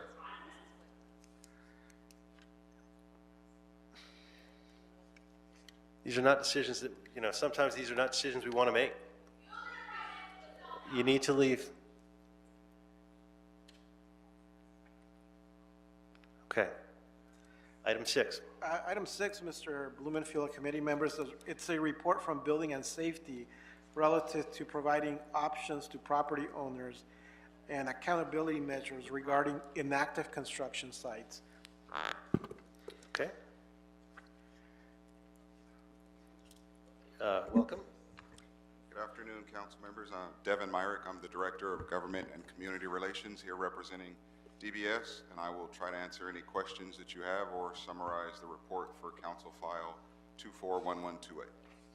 Okay, we certainly have questions, but before we get to that, we will have public comment. I don't see any, are there any, I don't see it on my, oh, there are some, okay. So if the three folks who've signed up can come forward, Estela Lopez, David Salzberg, and Claudia Olveria, welcome. Each get 1 minute on this item.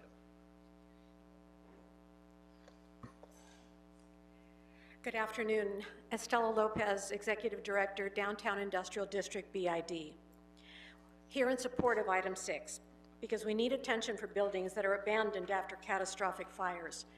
Example, 749 Kohler Street, burned ferociously for hours on July 19th last year. 9 months, the site is wide open. The bid has responded to 104 reports of trespassing. LAPD has responded to disturbances, indecent exposure, assault with a deadly weapon. There's almost daily dumping of cardboard, pallets, and green waste. And fires? Oh yeah, intentionally set fires, 4 just last week. We deserve better.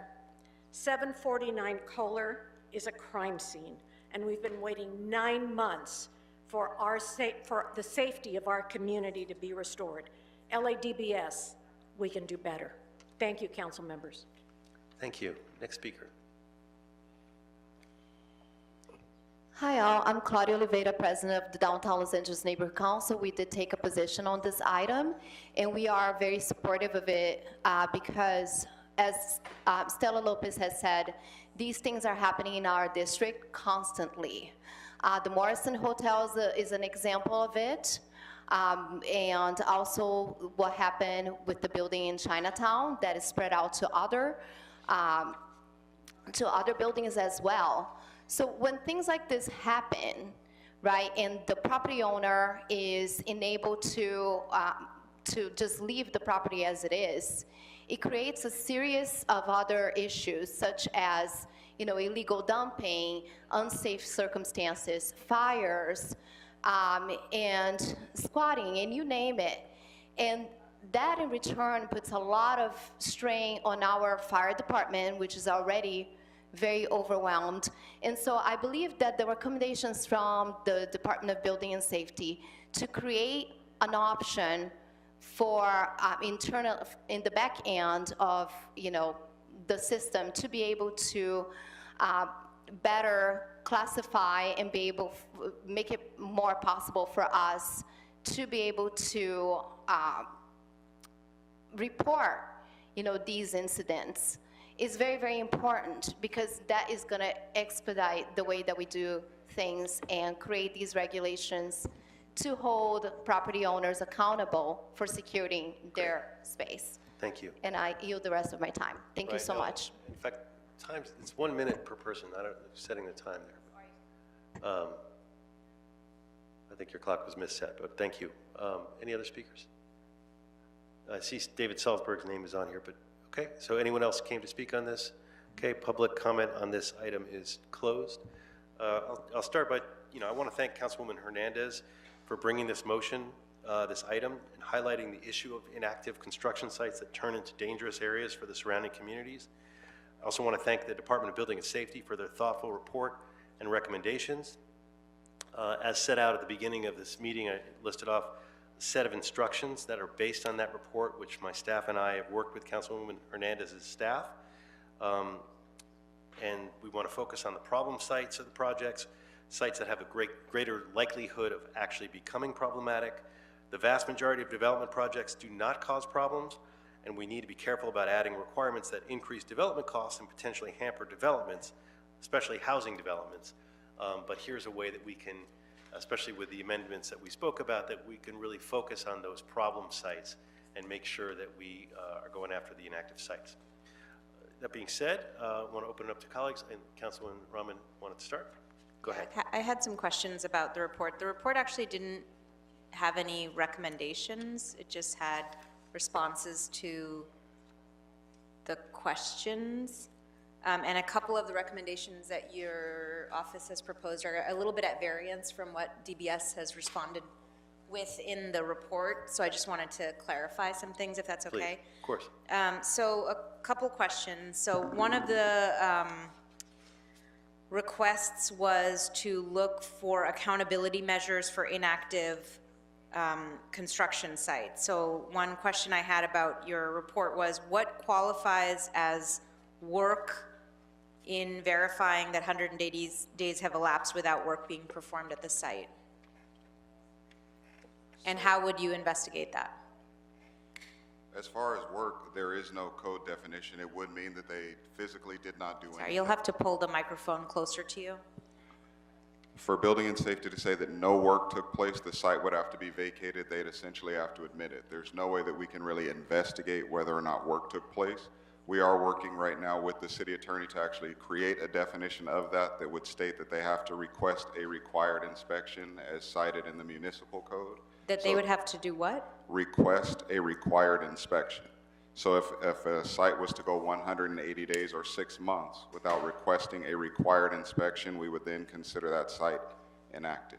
What do you mean by request a required inspection? So if a site commences construction, Yeah. they've begun digging anything that's work for the project, they would have to call building and safety to conduct an inspection of the work within 6 months. Whereas if they didn't, then that would qualify the site as inactive. What if they start working, ask you for that inspection, and then they stop after some work has commenced, which is often what happens? It's these partially built buildings. It would be that- the same. So they have 1 year to commence per code and law. If they stop for 6 months without calling for an inspection, then we would consider that site inactive. I'm not following that. Like, what do you mean if they stop? How would you know that they had stopped?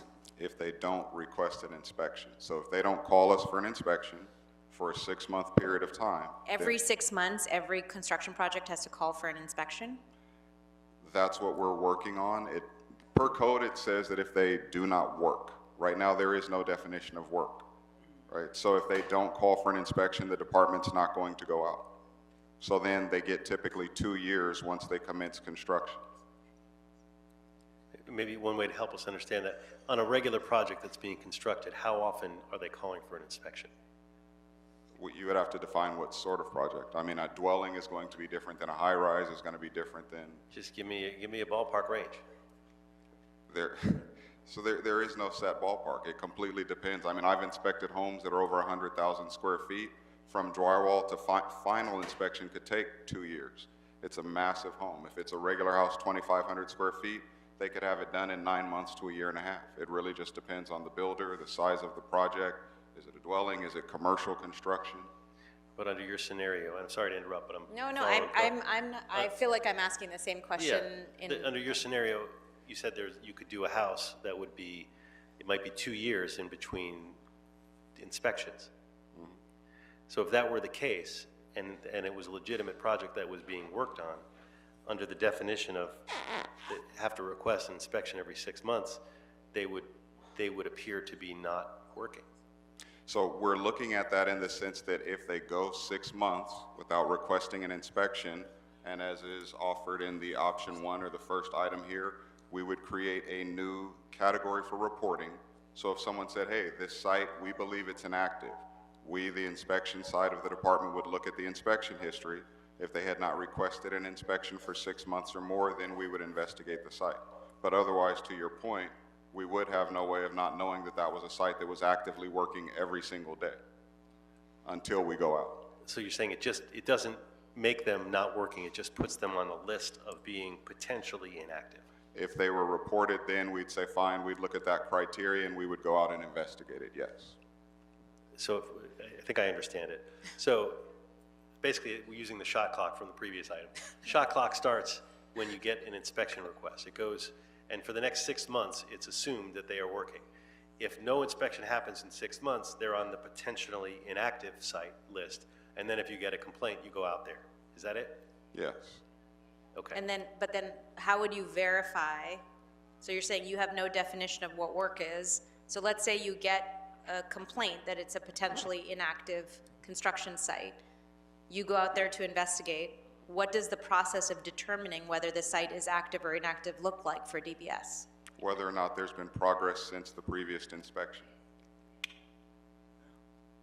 And what if they start the project, they call you out for some inspection in order to kickstart the project, then they've left the site they've done some work and then stopped for 2 or 3 years.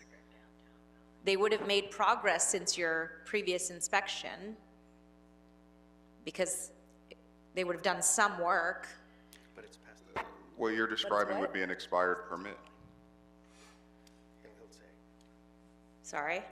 What you're describing would be an expired permit. The validity of a permit is only 2 years. So if they went 2 years without calling us, the permit expires. Again, we'd have to go out and we would check the site, whether or not they had worked. I mean, in your example, the permit would be expired. But per code, our now option is they have to complete the work by renewing the permit, or we would have to order them to restore the site to its original condition. That's the code requirement. So it gets So us if the I leverage. can Go jump ahead, in. Mr. Zari. Sorry, Mr. Chair, if I can jump in. If I'm understanding what your line of questions, if someone was to abuse this process, they would be calling every, what period of time in order to keep the permit active? There's more to it, but it would be every 6 months. So I'm assuming if that's what you're trying to get to. But there would need to be progress shown since the last approval. So if you did the electrical work, whatever's next, there would need to be some progress made. They would not only have to make progress, they would have to request a required inspection that yields either a correction or an approval. They can't simply do a little bit of work, we go out and say, well, technically you did do something, so your permit is good. It would have to result in either us granting an approval or a correction, so it has to be tangible work that was worthwhile. So playing devil's advocate, they want to stall. So at some point, they call DBS to come in. DBS comes in and says, this isn't approved, and here's the order for correction. And then they can constantly stall, call you back 6 months later, not complete the correction, or complete a very small part of it. Is that, how do you stop that from happening? No, so I mean, I can go as far into the code and procedure as you want. We actually did request an example so that we could vet it out and show you the actual process. So again, there's only 4 6 months period in 2 years, right? Okay. Permits are valid for 2 years. So if you can only drag that out so long. And then beyond that, if we don't have to issue a supplemental permit to renew work. But again, there's multiple buildings throughout the city that if we were to not renew the permit, I could think of quite a few myself. They're not going to restore the site to its original condition. We're always encouraged to try to work with people to get them done. Where it reaches a point where there's nothing else the department can do to work with them, we speak to owners. Sometimes it changes hands. But nonetheless, then we follow the enforcement procedure. It goes to the city attorney and they deal with it. Thank you. And then the question there is then what happens if it goes to the criminal filing? Like what is the outcome that you're looking for there? At that point, it's out of the hands of building and safety. We issue the order to comply. If they do not comply with the order, whether that's to restore the site or to diligently pursue the work to completion, it goes to the city attorney and then I don't know their process. At that point, they can issue citations and they can start racking up fines and all the rest. Colleagues? Mr. Lee? No, I think there's some confusion, obviously, with this process. So you apply for it, you are now, in response to this motion, working with the city attorney to define what work is, what progress is, I'm assuming, so that every 6 months, any project has to, ask for an inspection. You come in, see if they've done anything different from the last inspection. You said there's 4 6-month periods, and if they haven't, then you proceed under whatever this new definition is, right? Every 6 months, they have to submit for an inspection, and that's how we will find out if they are actually just walked away, or if they're actually making some, whatever the definition is, some progress. I'm not trying to imply that building and safety is going to proactively go out to hundreds of thousands. Right, of I'm not workers. saying that. No, but they will, every 6 months, they will ask for an inspection, correct? We're under this new, in response to this motion, you're saying that every 6 months that they will, the project will ask for an inspection from building safety, correct? No, okay. So what I'm citing is code. Right. 980602 in the code says that if a project stops work for 180 days or 6 months, that technically expires the permit. If we were to expire every permit that went 6 months without construction, it would be I'm a not massive asking problem. that. I'm not Okay, asking. so what I'm saying is if someone reports it and then we look into our inspection history and the site has in fact gone 6 months without requesting a required inspection, we would then go out and determine whether or not that was an abandoned project. And if it is, then we would take the enforcement steps. Got it. Okay. Right, so it only impacts if a site, if a community like what we had in Council District 1, where there's a clear eyesore problem, reports a problem and says, hey, nobody's doing anything here. This gives you guys a tool to deal with it. It's not automatic, it's not creating proactivity, but it puts them on this potentially inactive site, and then with complaint driven, it gives you a tool to go in there and figure out if they're not doing anything. And really, again, there are very few projects out there that are causing these nuisances, but we need some better leverage on those projects to avoid what happened in this situation where there were fires and it really was a bad situation. So at least I'm hopeful, it may not be perfect, that by making the recommendations that we've worked on with Councilwoman Hernandez, that will give you a new tool to help in this sort of fight against these inactive sites. I had two more questions. Yes, Councilwoman Ram. For the, for your instruction 2 here, feasibility and necessary steps to mandate site security and hold owners responsible for insurance bonds. I'm concerned about increasing further the cost of construction here in the city of LA. And I don't know what exactly this Which one, you means. said? Recommendation 2 here, feasibility and next steps to mandate site security. Like if this is asking for all construction sites to also pay for security, I think at that point, we're not gonna see any new construction in LA. I believe this only impacts those sites, correct me if I'm wrong, that haven't asked for an inspection in 6 months, are reported by complaint saying that they believe it's an inactive site, and building and safety goes out there and actually determines that nothing is happening. So it's a very, I would imagine, but tell me if I'm wrong, that it's very few sites actually get to that phase where we would be doing number 2, right?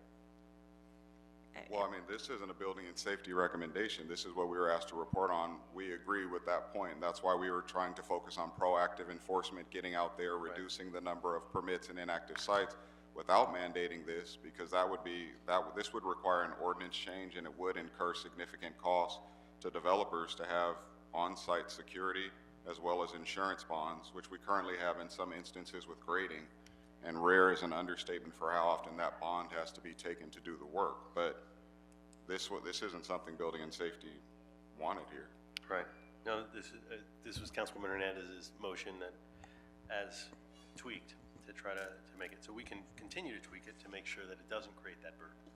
And that's the question, is how do we limit it so that the tool is there, but it's not creating an overly burdensome situation.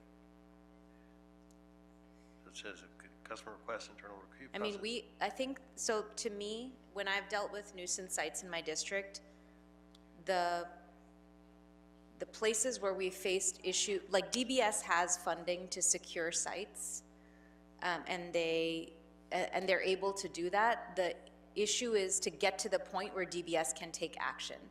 So I would be very supportive of changes in process that allow DBS to get to a point where they're able to declare a site a nuisance and to take action. I would be less supportive, in fact, I would be strongly against mandating that builders have to hire site security as part of doing business in Los Angeles, and it just seems like a very bad idea if we want to encourage construction here. Okay, colleagues, any other comments or questions on that? I don't mean to belabor the point, I just. No, I mean, the 'cause this questions, is, I mean, and obviously this is a report, right, of what we want DBS to report on. Yeah, it may not. Correct. Councilwoman Hutt, did you want to say something? I was just saying, you know, through the report, we'll learn what will work, what won't work. And when you think about the finance piece, you know, people don't want to lose their investment because of vandalism and other things. It might make sense. Okay. Councilwoman Rahman, any additional? Yeah, and then my final question was just,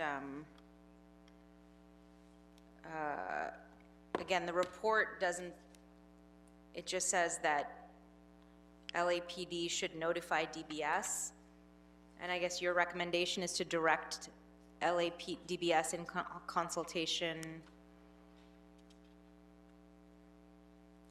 Okay, well, yeah, I guess they can just come back. It's fine. I don't want to belabor this. You make good points. I mean, the last thing we want to do is create more bureaucracy that's going to slow this process down. You know, at the same time, we're trying to deal with the issue that the councilwoman raised, which is some of these abandoned properties, you know, that where they're not doing work on, or they're pretending to do work on, are causing these major Yes, I mean, issues. I want us to be able to take action. Oh, the final thing is, instruction 3 says, instruct LAPD and DBS to require the trespass authorization as a mandatory requirement for all new construction building permits. The report actually says it's only for extensions. Talks about extensions on when there's a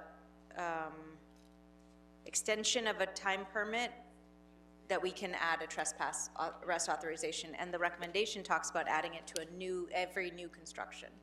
Okay, So I don't know if that. We can amend that. I think it should be extensions. Okay.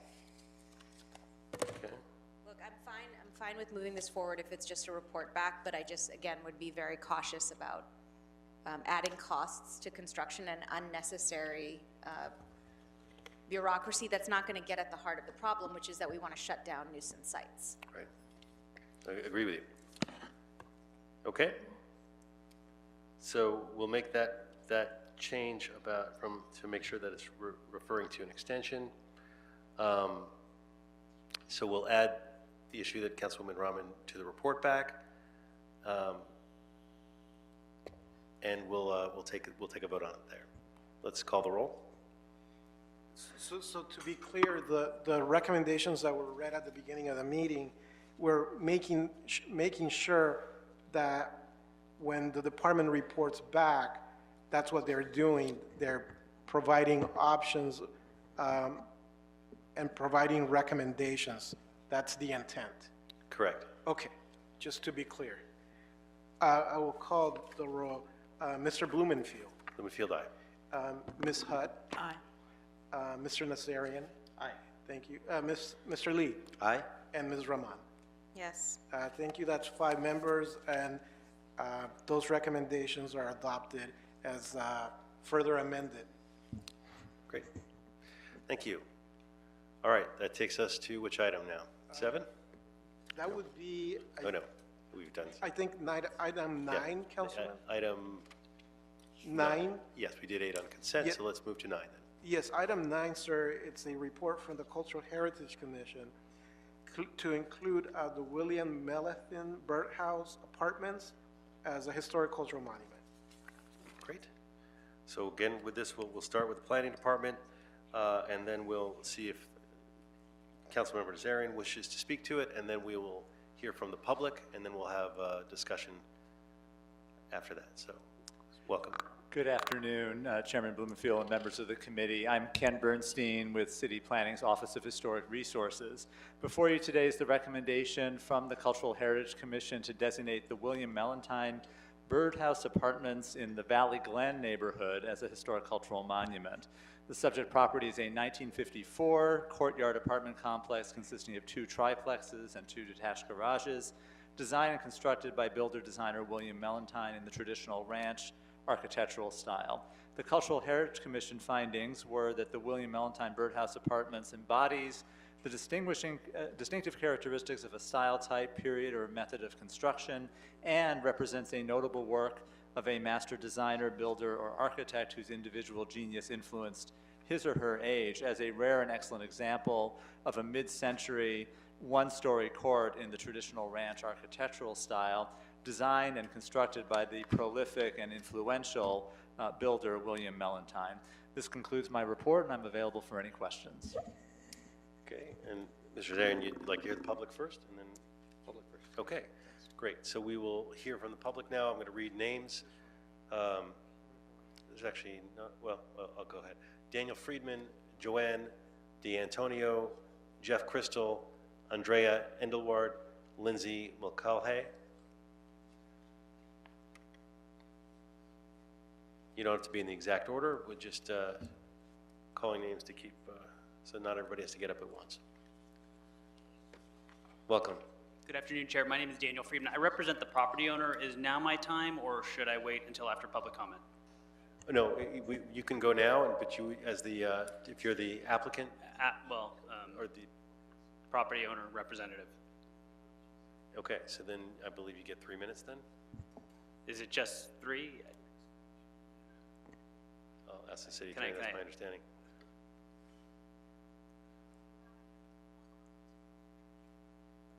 They're not an appellant, so, So sorry. only 1 minute, you're saying? Yeah, My client has a due process right. It's their property at issue here. they have defer to submitted the city written attorney. Go ahead. comments, I What's believe. that? How about 3 minutes for due process purposes? They have submitted written comments as well. Okay, so 3 minutes? Yeah. Okay. Thank I you, have to Chair. defer to my city attorney on that. Go ahead. I will say I've presented in front of this body multiple times, and it's been at least 5 minutes, but okay. I understand. Thank you, Chair. My name is Daniel Friedman. I represent the property owner of this project site. Just so you know, my client purchased the property in June to develop it with 103 units of affordable housing under the city's ED1 program. In August, an HCM nomination was filed with the city. I'm sorry, in September, an HCM nomination was filed with the city. My client has been diligently processing the application, and in in March of this year, so last month, the application was deemed complete. So there's several issues that the ED1 application was deemed complete. There's several issues I'd like to address. I only have 2 minutes, so I'll go through them very quickly. With respect to the substance of this nomination, this is flawed fundamentally. The first requirement in the city's Los Angeles Administrative Code is that the city find that this site is significant, not just that it's associated with the builder or that it's reminiscent of an architectural type. The first requirement is that it's significant, and no finding was made that this is significant. And why is that important? Because this is being nominated for its association with a prolific developer who has thousands of properties still extant in the valley. Zero comparative analysis was made as to why this property is significant versus all of the others. When you drive around Van Nuys, you will see with your own eyes. And they're not hard to find because they all have the birdhouse. And I would posit to you that we're having a debate over whether we want more birdhouses or more affordable housing. So the substance of this nomination is flawed. It doesn't meet the criteria. Second, the Housing Crisis Act expressly forbids what the city is attempting to do, which is to kill an affordable housing project with a late filed historic nomination. In 2 places it bars this process. First, under Government Code 659130, which specifically says that a city must make a historic determination before the application is deemed complete. And here, the project would only comply with the requirements of an ED1 project if the city made the determination about it not being a historic resource. Under the ED1 eligibility, you are only eligible if you are not a historic resource. It was found to not be a historic resource, and the LOC was issued. Secondly, the application was filed with a preliminary application pursuant to Government Code 65589.5, which provides for vesting. A preliminary vesting application was filed, and it's vested, and that also protects the application. Finally, this was a Housing Accountability Act project protected, and to deem it historic and to not allow the project to proceed would be a violation of the Housing Accountability Act. Thank you. If you have any questions, I look forward to answering them. Thank you. Great. Thank you, and appreciate you being available. Okay.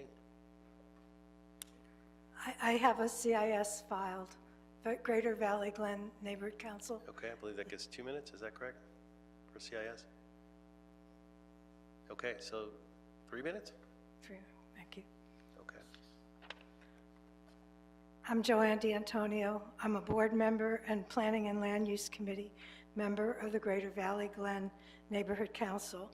Last night, our neighborhood council voted enthusiastically to support the Cultural Heritage Commission determination of the William Mellentine Birdhouse Apartments in Valley Glen, California as a historic cultural monument, and our CIS appears on the council file. This is an asset to our neighborhood and should be recognized for its character and should be preserved for its value as the last remaining example of iconic Mellentine birdhouse architecture applied to a multi-family structure. Yet a demolition application has been filed and a density bonus granted. There are very few iconic structures in Valley Glen, so rarely do we get to speak for one.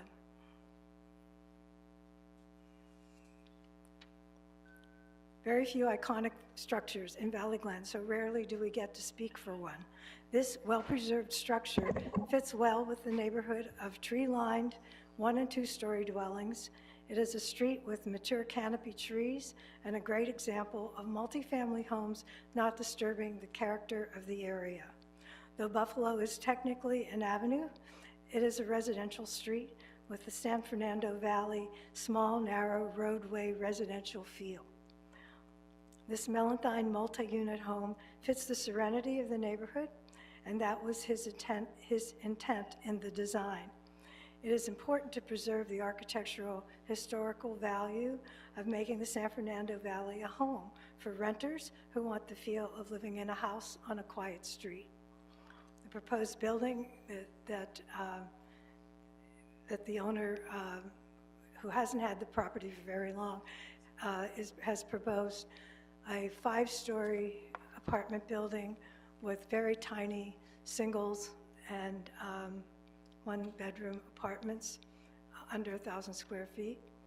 And we just don't feel that that's the character of that street. Even though it is close to the Orange Line, it is a very quiet residential street with mostly, the next block is all single-family homes and thereafter. So we like the character of our community, and we don't want to see it disrupted. Thank you very much. Thank you. Next speaker. I'm actually cutting in here because there was some confusion as to when I'm speaking, I'm the applicant. So if it's okay to speak now or after. Let me speak to the city attorney on this. City attorney? City attorney? I apologize. No, no worries. The question about the timing here, and he's saying he's the applicant? Applicants do get 3 minutes. That was in the city clerk's instructions at the beginning of the meeting. Okay, so you have 3 minutes. Dear members of the committee, as Southern California's post-war urban landscape exploded with a massive surge of development driven by the arrival of tens of thousands of veterans and their families, countless architects and builders flocked to the area to cater to the massive demand for new housing.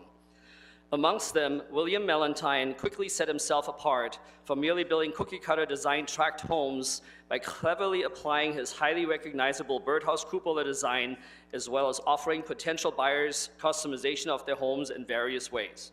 Subsequently, William Mellentine proceeded to build over 3,000 homes in Southern California, and they became wildly popular due to their superior craftsmanship using high-quality materials. They were beautiful homes with a personal touch, providing startup families in search of a new and better life to truly live and experience the American dream. The proposed monument of the Birdhouse Apartments on Buffalo Avenue represents all of these aspects. The Cultural Heritage Commission's staff report concluded that this nomination meets and checks out on every single criterion to be eligible for a historic designation. The site is in spectacular condition, a wonderful display and microcosmos of William Malentine's vision and a true testament to his legacy. It showcases Malentine's undeniable ambition to provide housing for the masses while at the same time supplying inhabitants with a graceful living environment one can truly call a home. All of Malentine's trademark features are present here and are instantly recognizable. Greeting visitors are 2 towering birdhouses atop their roofs, while each unit is assigned a semi-private front porch that faces onto a centered open driveway, creating an inviting setting of community. The low-pitched roof with extended overhanging eaves provides shade. Diamond pane ranch-style doors welcome you, while knotted pine wainscoting and oak flooring throughout make for a cozy living environment. I would dare to say the legacy and undeniable significance of such inclusive thinking in its architectural vision, which the proposed monument represents, goes way beyond a landmark nomination. It presents an awesome opportunity for preservation, serving as a reminder to past and future generations that increased demand for housing the masses does not inevitably dictate an uninspired, bland, and inhuman approach. Providing rental units that feature the same quality and design as single-family homes, Malentine's democratic approach that everybody deserves living with dignity is a model worth being noted and to be considered for modern-day developments.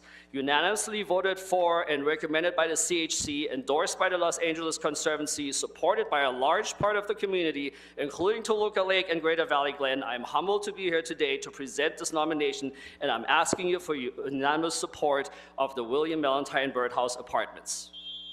Great. Thank you. Next speaker. Here's the book.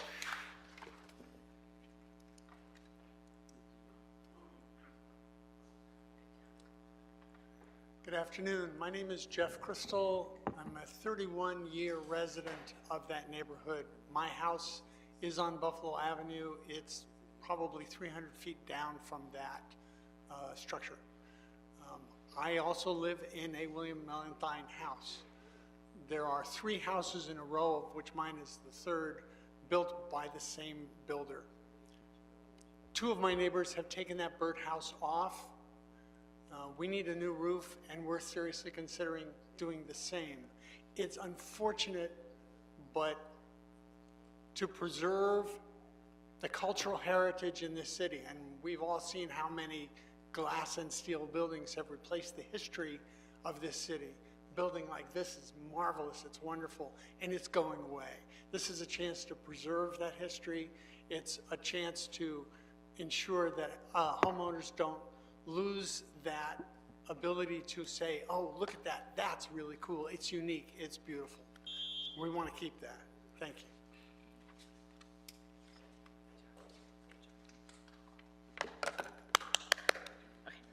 you. Good afternoon. I'm Andy Endevart. I'm actually Jeff's neighbor. I'm on the corner of Buffalo and Emelita, and I've been there for 25 years. And the destruction of the existing cultural heritage housing and the destruction of our surrounding neighborhood to create project housing. I know project housing, I'm from the Bronx. To create a project housing with unenforceable living conditions and requirements. It's impractical and it deeply impacts our current citizens. How do you ask? Currently, there's not even enough parking for the amount of buildings in our neighborhood off of Woodman, Buffalo, and Khalifa.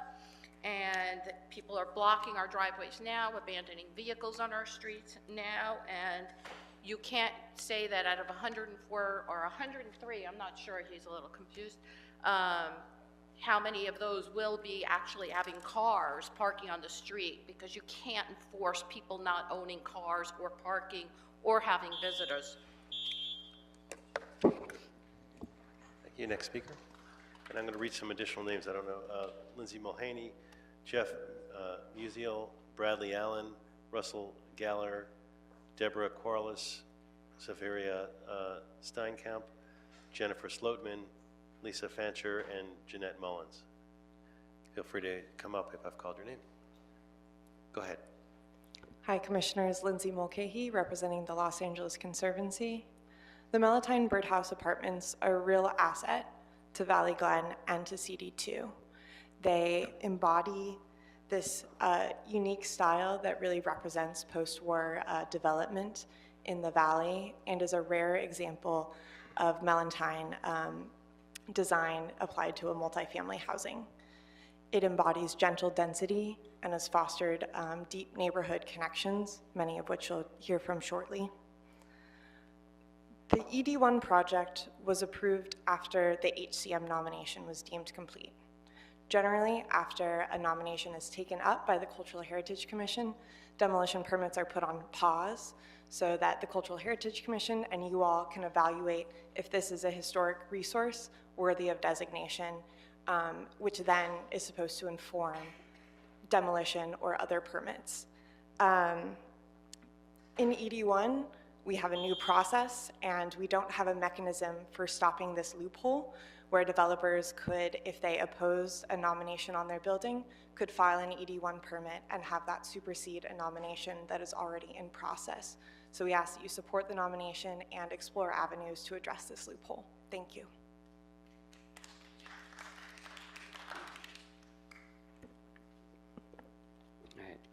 I am Jeff Musial, a tenant of the property in consideration today. In fact, photos of my unit are featured in the book commemorating the architect's work. I remember signing the lease in the sunlit kitchen of this charming mini house 22 years ago like it was yesterday. I was staying across the driveway while apartment hunting when the unit became available. I had gotten to know several of the neighbors and loved the sense of community that was non-existent anywhere else, and I wanted to be a part of that. My father was a developer for 40 years, developing parts of Castaic and Haskell Canyon in Santa Clarita. My brother works in redevelopment, and I have periodically worked in the housing industry. Home ownership has been my dream since I was a kid, and through life's ups and downs, I still rent here in a rent-stabilized rental that feels like a house with a community of neighbors I call friends and a sense of independence I thought was only available with home ownership. I asked the Plum Committee to preserve the possibility that these last remaining structures are for people by confirming the recommendation of the CHC and designating this property as a historic monument. Thank you.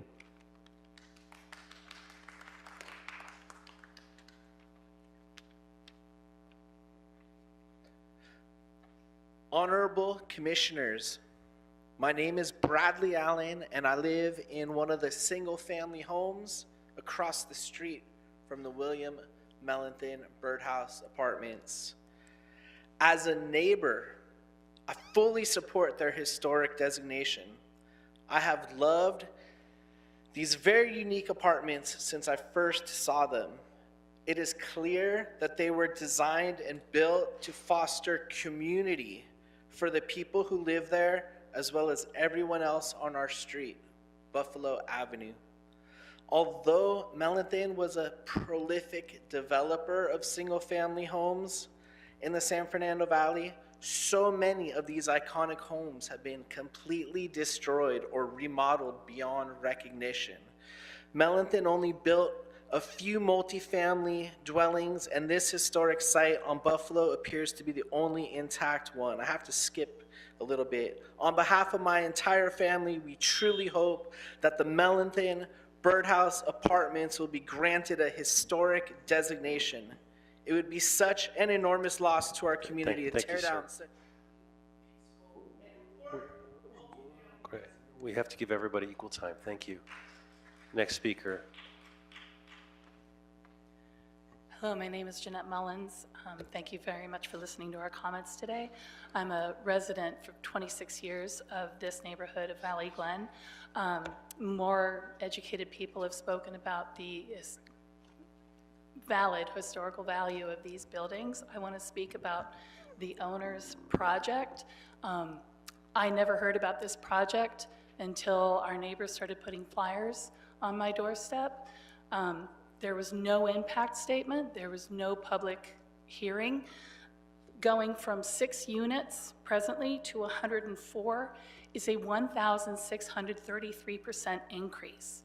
And that's only if there's one person per unit. If it's affordable housing, it's going to be multiple people. Our neighborhood cannot sustain that kind of increase. This is extreme for the neighborhood. is extreme for the lot, and I urge you please to support the historical nomination.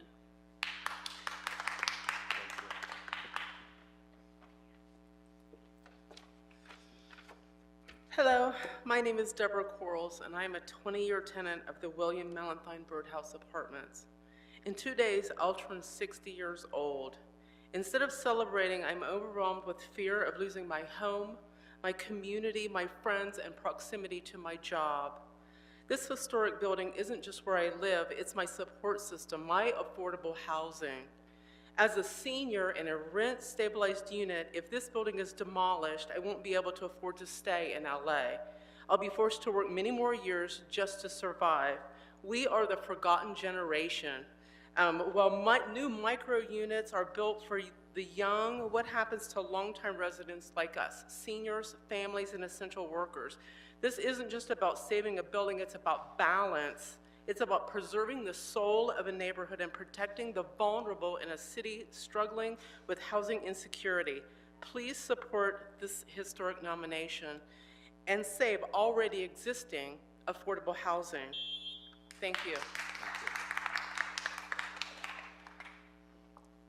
Hello, my name is Jennifer Sloatman, and I'm a current resident of the Birdhouse Apartments, the last William Mellenthine multi-family build currently at risk of demolition. What enticed me when moving to the property were all the quirky traits of the 50s home that I grew up in. Each unit feels like its own home, but residents, neighbors in adjacent buildings, and the single-family homeowners on the block, as well as people walking by, constantly congregate and engage in chat in the driveway, courtyard, and the front yard area.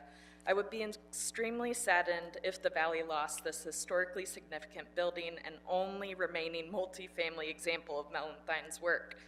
I know I'm not alone in these sentiments. From my short time living outside of LA, I watched Nashville, Tennessee struggle with preserving the historical sites such as Music Row, which has subsequently largely been torn down.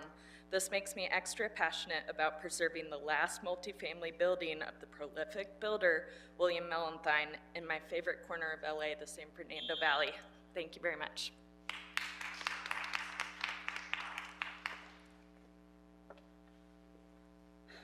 Hello, my name is Severia Steinkamp. I lived in Unit 5922 of Buffalo for 3 years until moving out in 2022.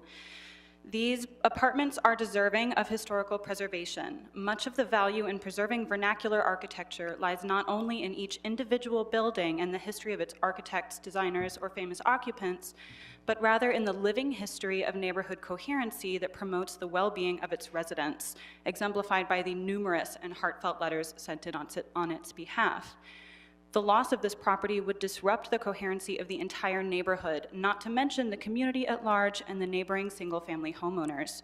The design and layout of these apartments fosters and shares community and shares the architectural aesthetic of the neighborhood, such an icon of early LA neighborhoods. Preserving these historic buildings is an opportunity to preserve not only the iconic architecture, but also the invaluable sense of community that it generates. Thank you so much for your time. Thank you. Thanks. Hi, I'm Russell Gallagher. I'm a 21-year resident of the William Mellenthine Birdhouse Apartments. I guess we're here today to discuss preserving a property with undeniable historical significance, and we're talking about balancing the importance of history with the desire to build a 100-unit plus apartment complex. I mean, me personally, I don't care if you're trying to build a bowling alley, a Starbucks, whatever. This is the last property of its kind. It's been proven. There are countless other locations that you can build without destroying this last piece of history and disrupting this peaceful community. Community support has been very strong for this nomination. The CHC received 64 letters of support, and there are currently 58 on the council file site, and I'm sure you guys have received some emails too. The community has spoken and strongly supports preserving this special place and adamantly opposed to a 5-story building that's directly in the middle of the block across the street from single-family homes. Thank you. Thank you. Next speaker. Hello, good afternoon. My name is Keith Zamoski. I'm a Valley Glen resident on Emelita Street, a few hundred feet from Buffalo. I've lived there my whole life, and I'm here today on behalf of myself, my mother, and many of my neighbors to convey our support for protecting the mid-century courtyard apartments on Buffalo Avenue by declaring them a historical cultural monument. They're a beautiful part of our history, and we believe that they must be protected after we have lost so many of them. I'm also here to express our shared opposition to the construction of an apartment complex on the location meant to house several hundred with no planned parking. Parking in our neighborhood is already at a massive premium, and introducing hundreds of new residents will mean that street parking will disappear entirely. This complex will not only eliminate existing affordable housing and evict our neighbors, it will tank the value of our surrounding homes and neighborhood. This construction plan is inconsiderate madness, and the neighborhood wants it stopped. Thank you. Thank you. And I believe I've called all the names. If there's anyone else here who has not spoken, who wishes to speak on this item, come forward now. Seeing nobody, that closes public comment. And we can move into questions.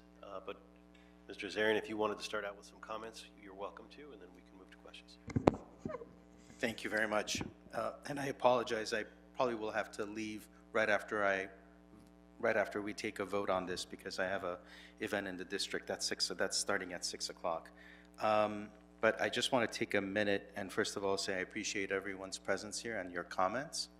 I also appreciate those of you who came out here, and even though you're no longer a resident of the apartments in question, to lend your voice of support. I very much appreciate the ongoing process and adhering to the process of making this into a historical site. I have not taken a public position prior to today because I wanted to see where this was going to head, and I wanted to make sure that the residents and the constituents involved were engaged and not taking this lightly. So I appreciate and commend your work. I'll be supporting your efforts today and look forward to seeing this move forward should the remainder of the members of this body also vote for this project. I'll just leave it at that, and I again thank you for your work and appreciate the Historical Society's work on this as well. Thank you. Okay. I'll get started with some questions for Mr. Bernstein. Which came first, the HCM nomination or the ED1 application? Again, Ken Bernstein with City Planning. So the timeline on this is that the HCM application was submitted on September 24th, 2024.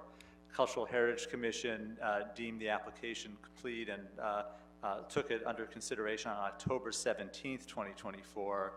Planning deemed complete the Vesting Housing Crisis Act pre-application on November 1st, 2024, so about 2 weeks after the Cultural Heritage Commission's first action. And then the actual application for the housing development project in question was filed on December 5th, 2024. Okay. And were we to approve the historic designation today, what would that mean for the ED1 project? Thank you. Yeah, an important question. The ED1 eligibility of the proposed housing development project is not affected by the potential later historic cultural monument designation of the site. So ED1 does have an exception to the current ED1 for designated historic properties, including historic cultural monuments. But because this project was vested prior to any final action on the historic cultural monument, it would retain its ED1 eligibility.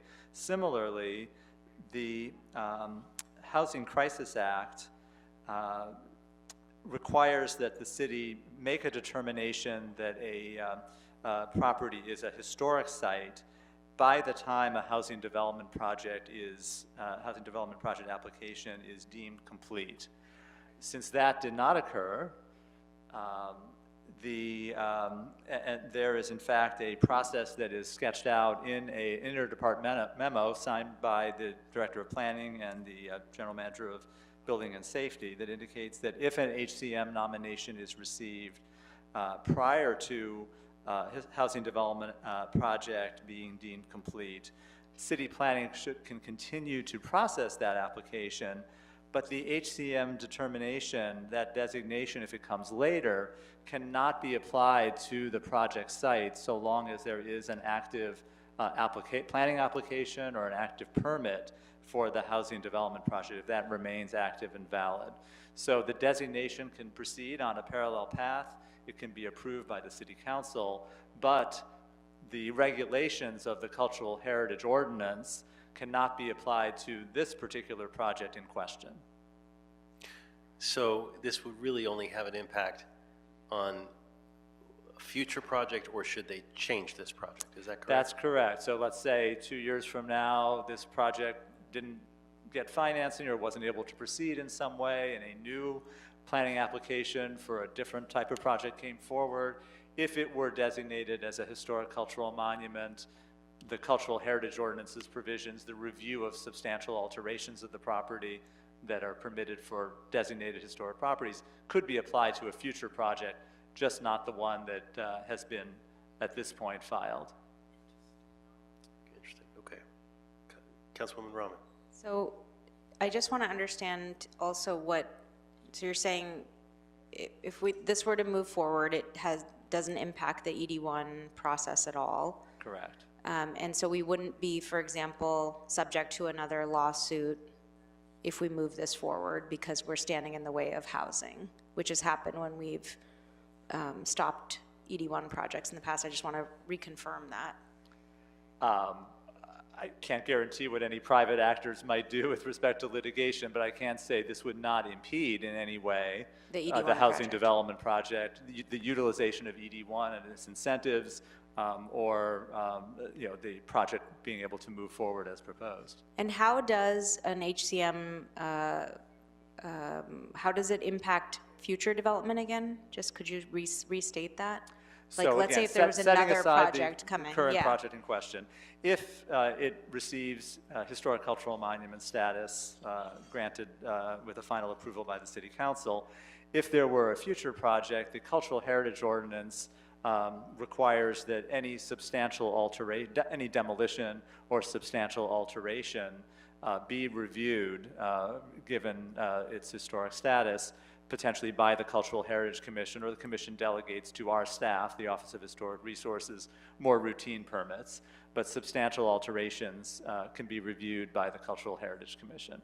And do you generally allow for changes, or is that not usually permitted? Well, we certainly do. Almost every day we approve significant new construction and additions to designated historic properties. Demolition, of course, if full demolition is proposed, that is a more substantial process and may also require additional environmental review if it is a designated historic property. I'm not sure how environmental issues are connected to historical properties, but I think that's probably a separate question. I had one more question, which is how many properties did this particular architect build across LA? Mellentine was a builder, designer, and we believe he was responsible for very prolific, about 3,000 mostly single-family homes, mostly in I don't know that all of those were within the city limits, but within Southern California, certainly about 3,000. One of the findings, and speaking to the question of is this significant, that one of the findings of the Cultural Heritage Commission was that this appears to be the only extant multifamily complex associated with Mellentine, who was a very noted builder, developer, designer. So that the significance is really not in question, and that also that Mellentine had tremendous influence on other builders and designers in terms of mid-century design, this sort of traditional ranch house in the mid-century period, that he was tremendously prolific as well as influential, and this is a very unique example of its type.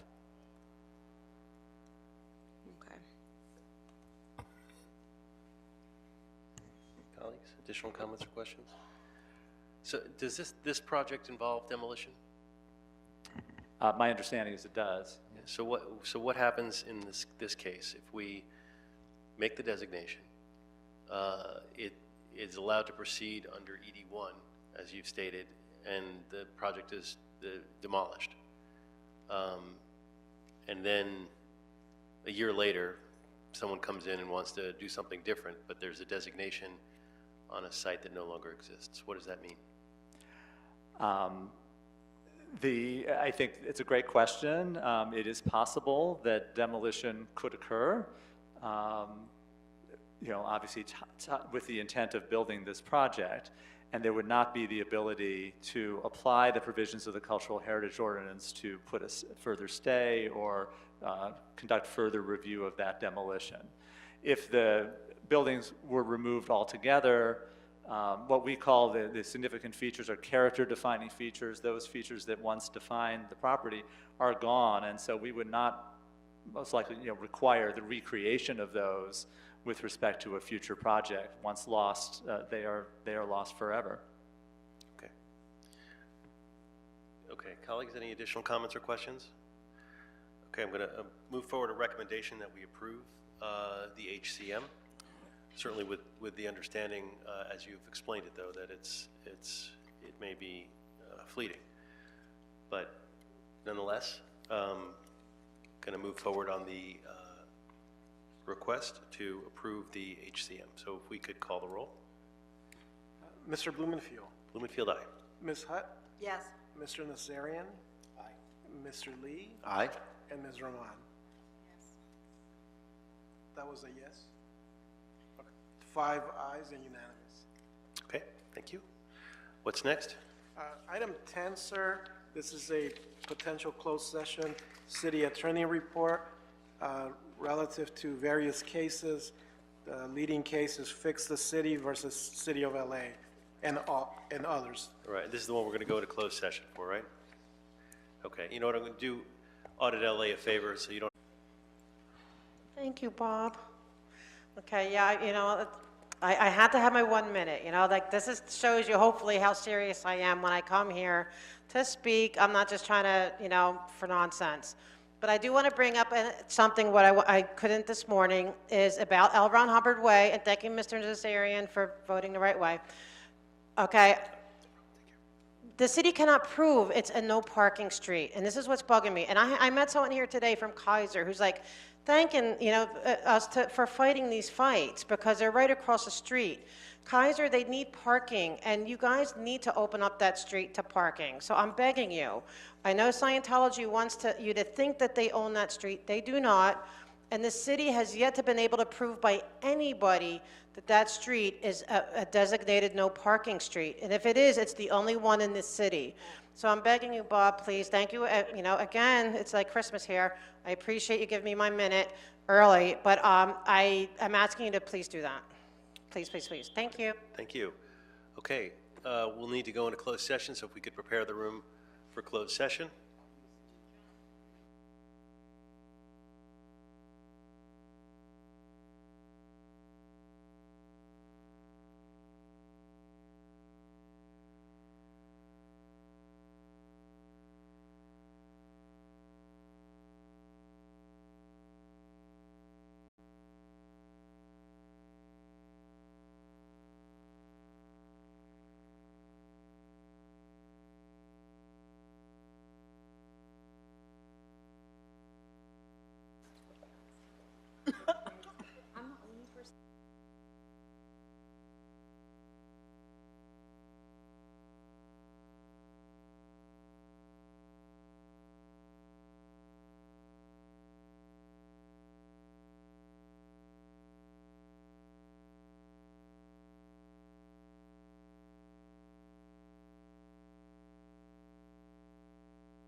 State, anything we need to report? No. I know we said we would do general comment at the end. We gave Audit LA her chance. Is there anyone else here for general public comment? Seeing no other takers for general public comment is closed, and this meeting is adjourned. All right.